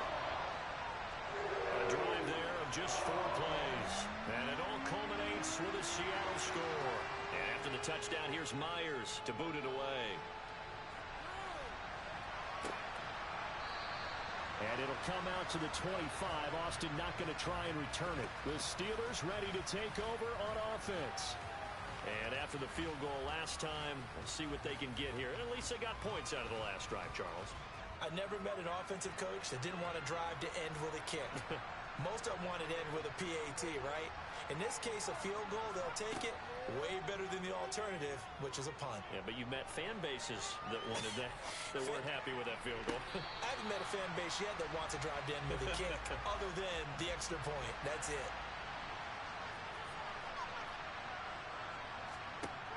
On 2nd and 10, Pickett. On the slant, complete to Michael Thomas. And they'll get it up just short of the 45 at the 44.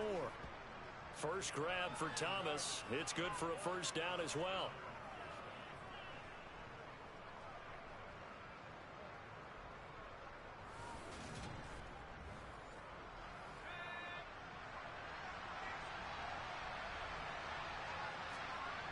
Pickett sets up play action. Eluding the pressure right. He'll air it out deep for Thomas. And this one is incomplete. So after the incompletion on first, now 2nd and 10. They'll throw again with Pickett. Oh, look at Thomas. Wide. Puts it on the carpet. It's out. And the Seahawks have picked it up.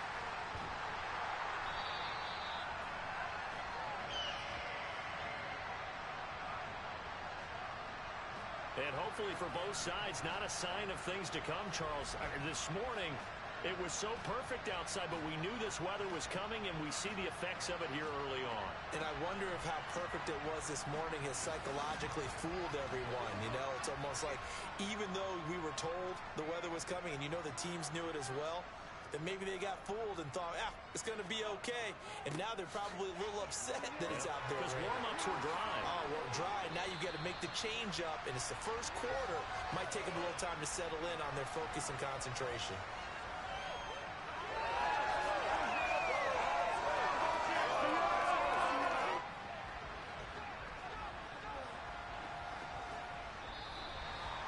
After one, a 14-3 ball game. Second quarter now from Seattle, and it is the Seahawks with the football here as they've got it with a 1st and 10. Back to Walker on first down. And he'll get this down only to about the 46.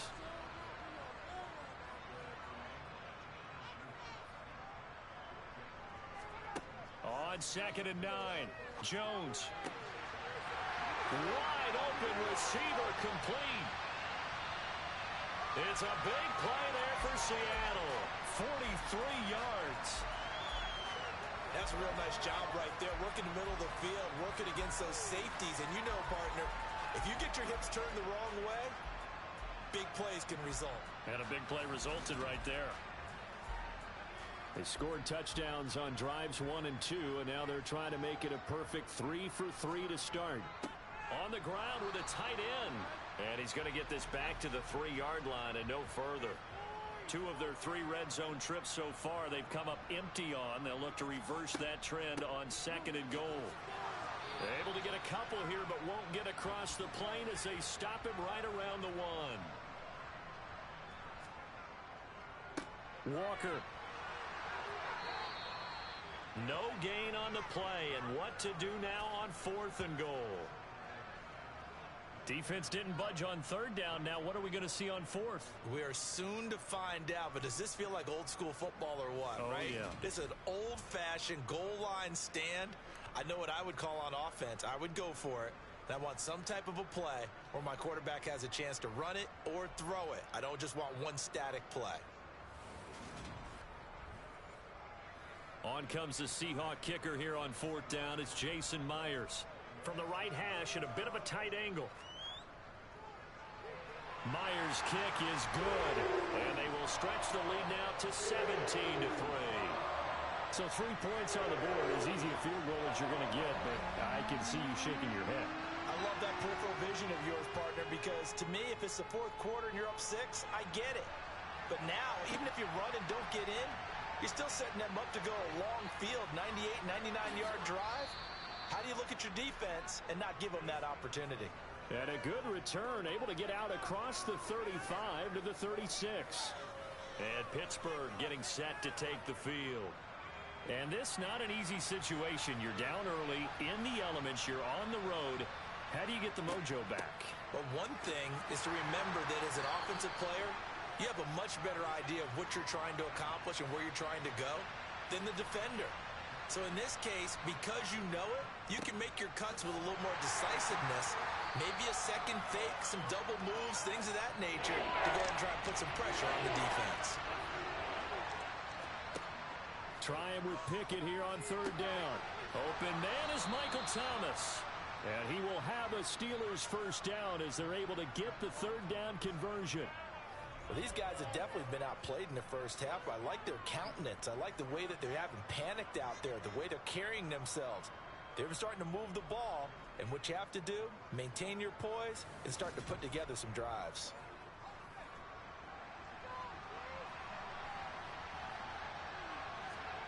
To the air on 1st down with Pickett.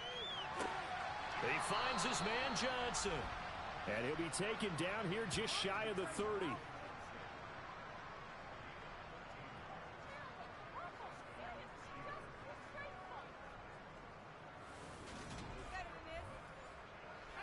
This offense finding its legs now. Here's another 1st and 10.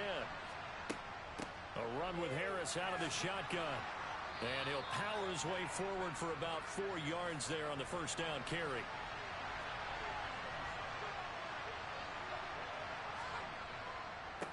Again, it's Harris on second down. And he's going to get this pretty close to a first down as the tackle is made at the Seahawks 22. Pickett on 3rd and 1. It's brought in by Harris. And he'll go out of bounds in the red zone just inside the 20. A gain of 4 that time as the drive continues.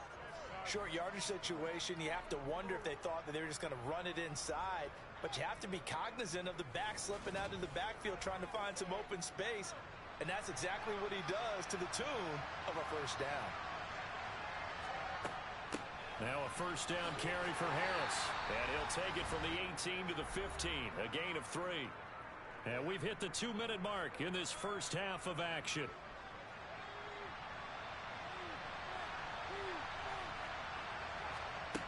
On 2nd and 7. Pickett. He's got his tight end Freiermuth right side. And he's brought down. Pickett to his tight end Freiermuth for the Steeler first. He's certainly done a nice job spreading the field on this drive, and here he finds his big tight end for good yardage. And that's what you have to do. Keep defenses guessing about where you're going to go with the football. This is 1st and goal and a golden chance to get a score back here before halftime. Pickett. To the end zone, but it's incomplete. So an incomplete pass a moment ago, and that leads to 2nd and goal.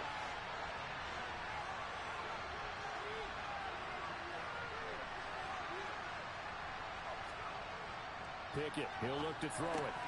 Got his man, it's caught for a Steelers touchdown. Zach Gentry there to make the grab. And the Steelers are back within a score. And down near the goal line here, they're able to throw it in. And the key word, quick. Quick hitter, out of his hands fast, into the receiver's hands even faster. Chris Boswell now for the extra point.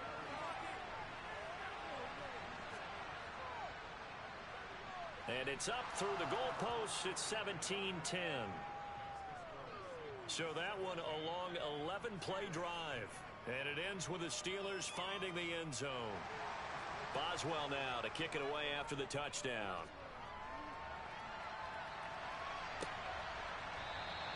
Esker's going to keep this one in the end zone, and they'll start at the 25-yard line. Now this offense back out and set to go for their next drive.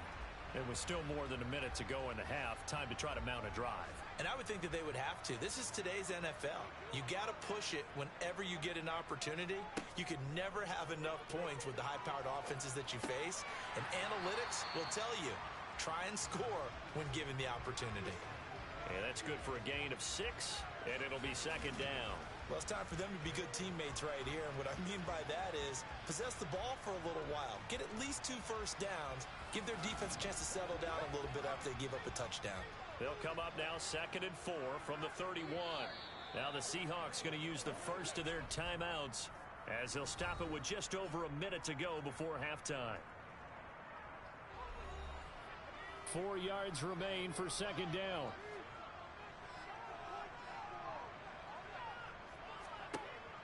Operating from the gun, Jones. Quick hitter here, it's complete. And he gets this up across the 35 before he's out of bounds. Now Jones on 1st down. Catch is made by Metcalf. Now another timeout called for by the offense as they get the stoppage with a little over 50 seconds to go in the first half.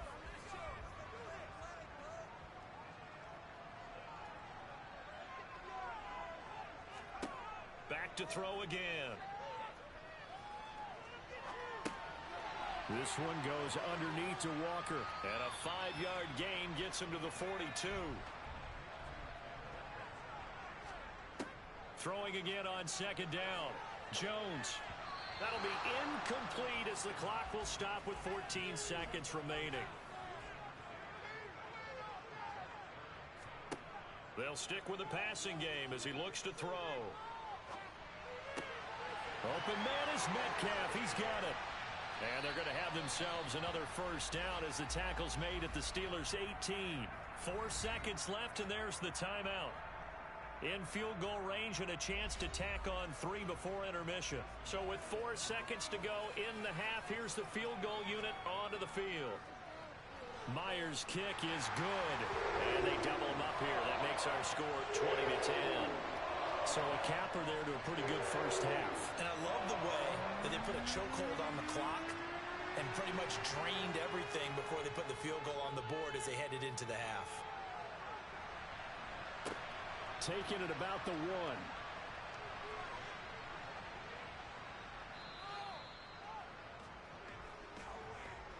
So we reach halftime here in a 10-point game. As we'll send you back over to Orlando with our EA Sports Halftime Report, here's Jonathan Coachman. Okay, Brandon, time for a sprint to the finish, as it's time to get you caught up with what's happening around the NFL here in a pivotal Week 15.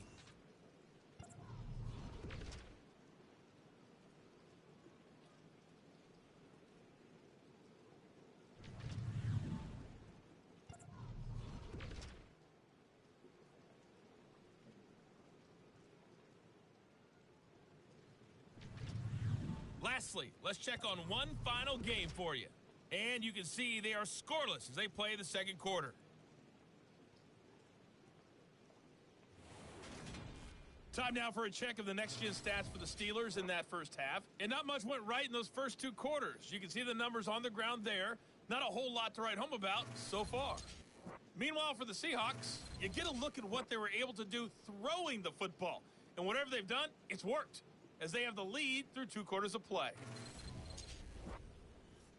All right, Coach, thank you very much as we welcome you back for quarter number 3. Forecast calling for more of the same. The rain set to continue as we are underway in the second half. And he takes this near the 25, just a little past there, call it the 26. And the Seahawk offense set to go to begin this third quarter. And Charles, they've got the lead. Put your coaching hat on here now. What's the game plan for the second half? I think getting the running game going a little bit more, because I thought in the first half they didn't get it moving the way that they would like. They had success throwing it, but I think these first couple of drives, they'll want to get those running backs going and give them more opportunities, and I will guarantee you that those guys were lobbying for them in the locker room at halftime. They've got the lead early here in the third quarter, and runs like that are how they established that lead in the first half. I love the fact that you're using the word lead, because they are leading from the front, pounding on the defense right now with the running game, and truly establishing themselves here in the second half. So here's a 1st and 10 at the 38. Looking to throw. Jones. Toward the sideline, and look at that catch. Dragging the toes, and that's going to be a first down. Well done. A really good pickup of 28 yards.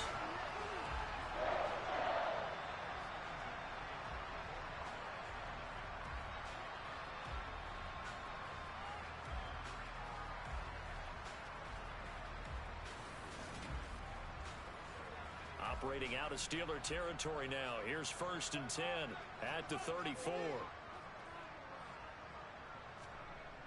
Walker now on 1st and 10. Oh, able to avoid him. A pickup of about 3 yards as he's taken down at the 31.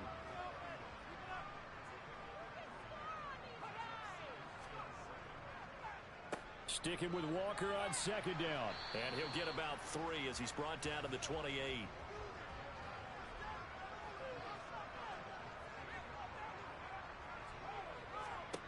Jones now from the gun on 3rd down. Touchdown! Tyler Lockett with his 2nd touchdown of the game, 4th of the year. And his guy's now an extra point away from taking a 3-score lead. In order to lead in a game, you're going to get plenty of contributors, but that's his 2nd touchdown catch of this game. He's one of the key guys in this one. And you better believe he'll be looking for the hat trick here as this one continues to go.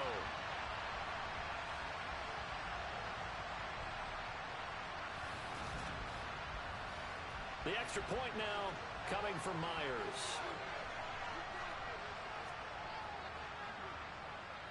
And that'll make this a 3-score game as the lead moves to 17. So that drive spanned 5 plays. And it ends with a Tyler Lockett touchdown. After the touchdown, here's Myers to boot it away.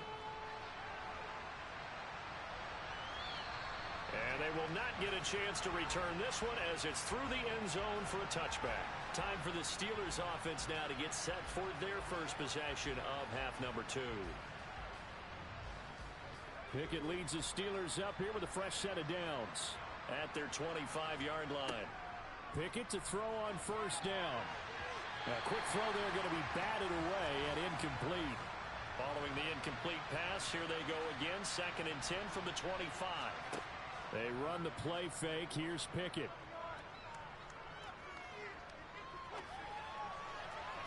And his throw's going to be incomplete. This offense in desperate need of a conversion as they come up on 3rd down. Pickett will look to throw it here. That is hauled in by Michael Thomas. And he'll be taken down, but not before they reach the 50. From the midfield stripe, they'll look to throw. There again is Thomas. They've gone to him a lot. And he'll be brought down on the other side of midfield at the 43. Dialing up another pass here. Pickett. And that is incomplete. A good chance this is 4-down territory if they're unable to convert. But right now looking at a 3rd and 3. Back to throw. Pickett. A throw left side caught by the tight end Freiermuth. And that'll wind up moving the chains again as the tackle's going to be made at the Seahawks' 29-yard line.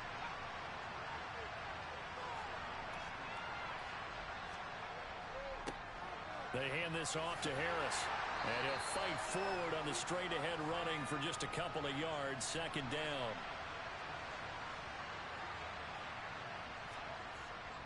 Harris going to get it again on 2nd down. And a strong run there as he'll maneuver his way down inside the 15. 12 yards that time at a Pittsburgh first. Not too many offenses want to turn down long drives, but when you're down what they are, they've got to pay it off with some points.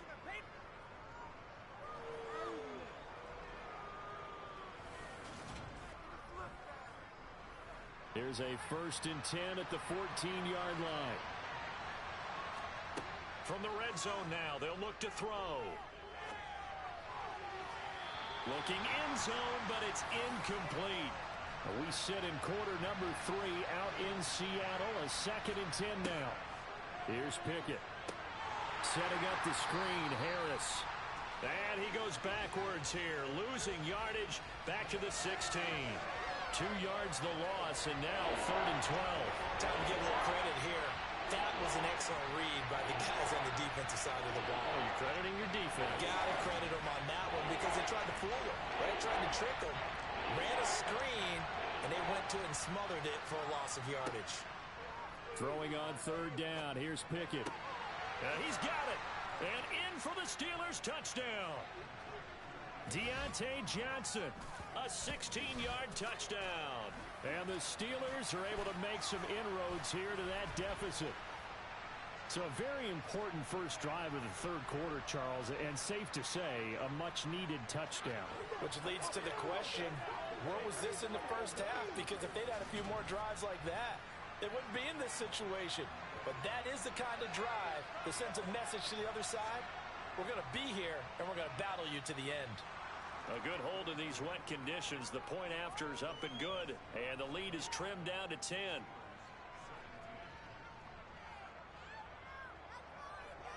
Boswell now to kick it away after the touchdown. Takes it at the 7. And he's up across the 25 and down at the 28. DK Metcalf for the Seattle offense about set to take over once again. And I know that they've double-teamed him a couple times, but not a ton. Whatever they're doing isn't working. He's up over 100 yards. We'll see how they adjust. And when they do that, they weaken their defense in other places as well. And how many times have we done games where we've seen a guy have a big game like this, but it's usually not by himself, is it? Right. Usually it opens it up for other people to have big games as well. That's good. The completion there for 7 yards, and that'll make it second down. They'd love to just strike back with a touchdown right here, and if it's a long play, so be it. But the main goal, get a couple of first downs, run some plays, run some clock, allow their defense to get a chance to catch their breath, settle down, and relax a little bit after they just gave up a score.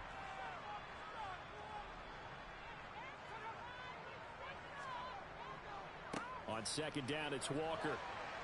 And this won't be enough to pick up the first. A gain of 2, 3rd and 1.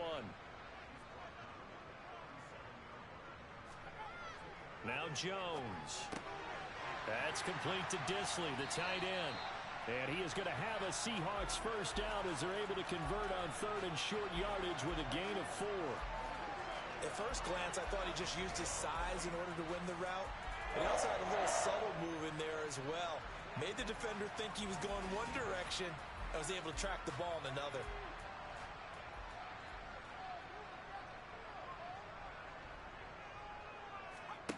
Throwing Jones.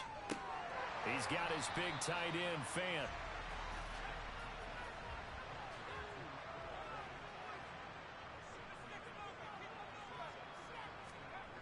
Looking to throw again on second down.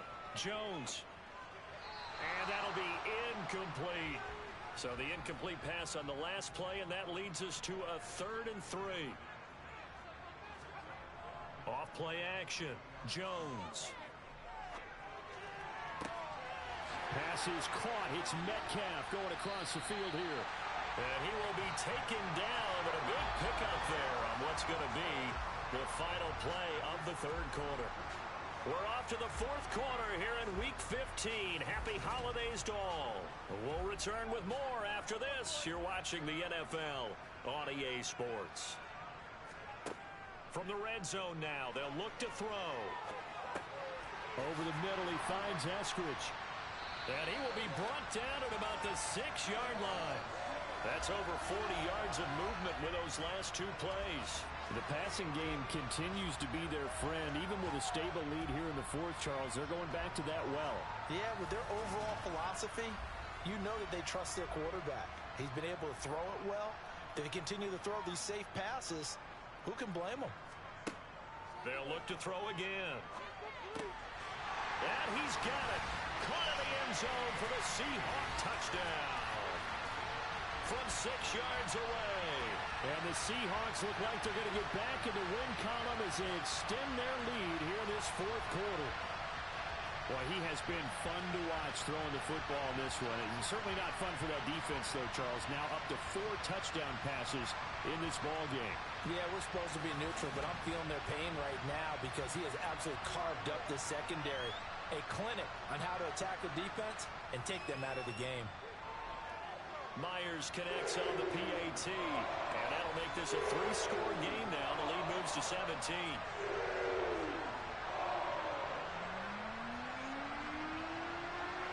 And after the touchdown, here's Myers to boot it away. Taken in at the 3.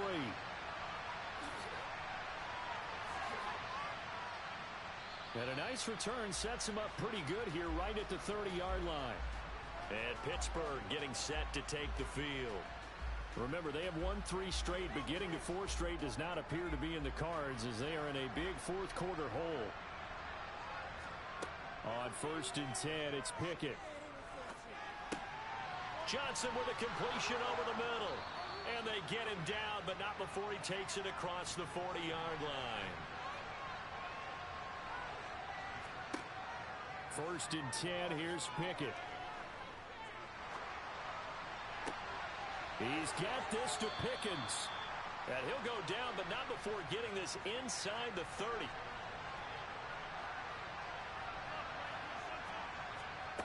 Pickett now on 1st down. He's got his tight end Freiermuth right side. And they move this all the way down to the 9.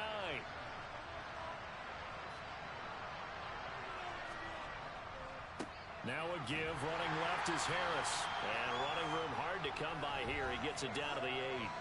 Only a yard on the pickup there. 2nd and goal.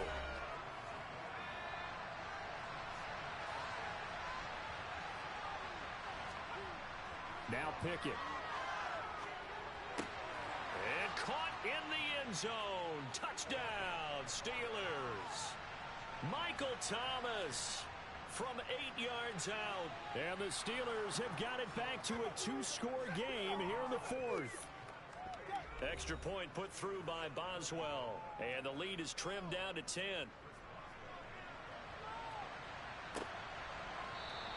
Eskridge going to keep this one in the end zone, and they'll start at the 25-yard line. There's Tyler Lockett and the rest of his Seattle teammates coming out for the next possession. When you're in a zone like he is, what's the conversation like on the sideline between he and his quarterback? Is that a one-way conversation of, hey, just keep getting me the football? It actually is probably a two-way conversation because he wants to keep getting him the football because he's seeing the payoff. You know, getting the ball to that guy means yardage, and as we've seen, touchdowns in this game. So I think both of them get more and more excited about the possibilities as things continue on. Yeah, so far it's been over 100 yards and the 2 scores. Going for Metcalf on the deep ball. And that's going to be incomplete. Good effort there, trying to take a shot, but it's third down. Here's Jones to throw on third down. A bullet throw, but incomplete. Critical play in this football game because if they pick up the first there, that clock keeps rolling. Has to be a little frustrating for them because they know that if they pick up a first down there and continue to eat away at the clock, really increases their chances of closing this one out. Now they're likely going to have to give the football up and sweat it out on the sideline. Now it's Peterson. It'll go as a 50-yard punt, 6 yards on the return. And the Steelers will go on offense here, 1st and 10. And now this offense comes back out onto the field. Their defense was able to force the punt. That's the good news. But this is still a 2-score game, and they need points on this drive and in a relatively quick manner.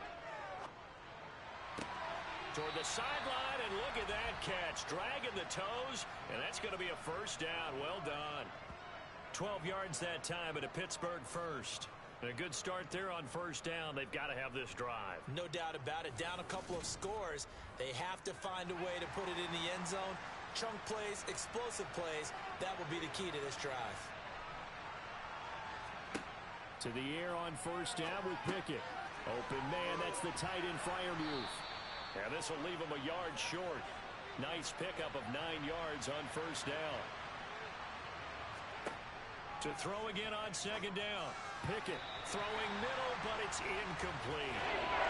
The Steelers on third down. They've hit on 6 of their 8 tries. Very good. They need just a yard here. It's 3rd and 1. And that is incomplete.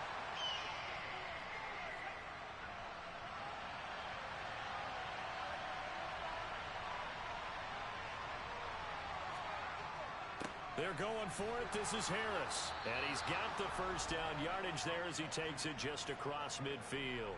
The time to pull out the stops is now, and they convert there on 4th down. So he needed 1. He ended up getting 3. And I really like the way he ran that one, too. That's really intelligent running because oftentimes a running back could get too greedy. Try and hit the home run on a play where you just need a few yards. Well done there, making sure he got the first down and not worrying about trying to get a touchdown. Pickett, he'll look to throw it. Johnson's got it complete. And he's going to be taken down at about the 33. I'll tell you, far from ideal conditions to play in, but neither offense has had much trouble. Plenty of points to go around. 1st and 10. Pickett's throw into the hands of Pickens. And finally down he goes as they work it inside the 10 to the 7. A good pickup there, 26 yards. 2 minutes left to play in this football game here on EA Sports. 1st and goal, and they got to be thinking a chance to get right back into this football game. Working out of the gun, it's Pickett. And this is caught now for a late touchdown. So hold everything here. This one's not over yet. They get 1 more as the extra point's up and good. And now things get a bit more interesting here in this 4th quarter. Boswell now to kick it away after the touchdown.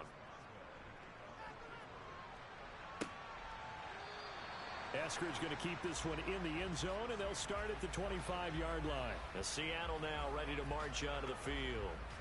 And this game not quite over yet, and we'll likely see them take all 3 timeouts defensively, so they can't just kneel this one out. They're going to have to try to run a few plays.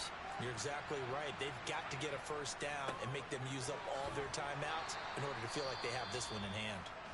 And now we're going to get a timeout defensively. So another stop, 1:50 left in the football game. This, in all probability, another run here on 2nd and 8.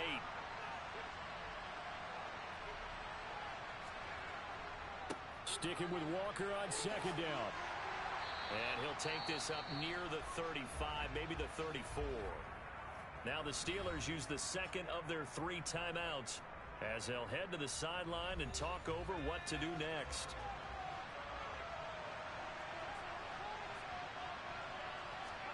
Jones looking around.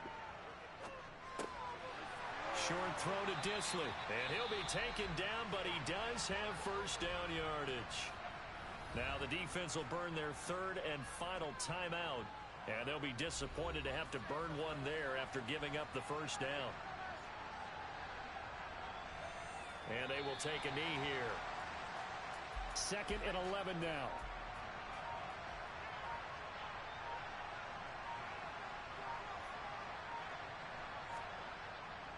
Running right, here's Walker.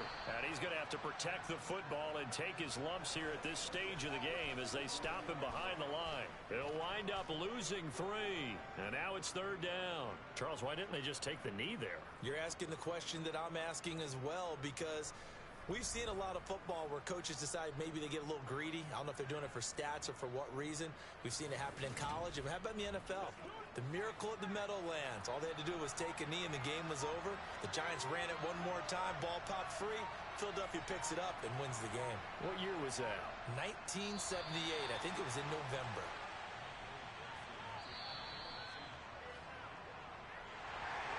What a ball game this was. What an atmosphere this was. And the home team getting the late touchdown, getting the victory, and now everybody in this building can file away with smiles on their faces. And what do real estate people tell us all the time? It's location, location, location. So being at home, that can be a big deal because remember, they were down to their final chance to retake the lead. That home field advantage, I think it helped fuel all of what happened for them down the stretch. A huge win. So for the Seahawks, they're not going to go quietly here as the win moves them now to 8-6 on the year. And they'll get to stay put for a few days as they'll host the Dallas Cowboys next week. Meanwhile, for the Steelers, they fall to 8-6 with the loss.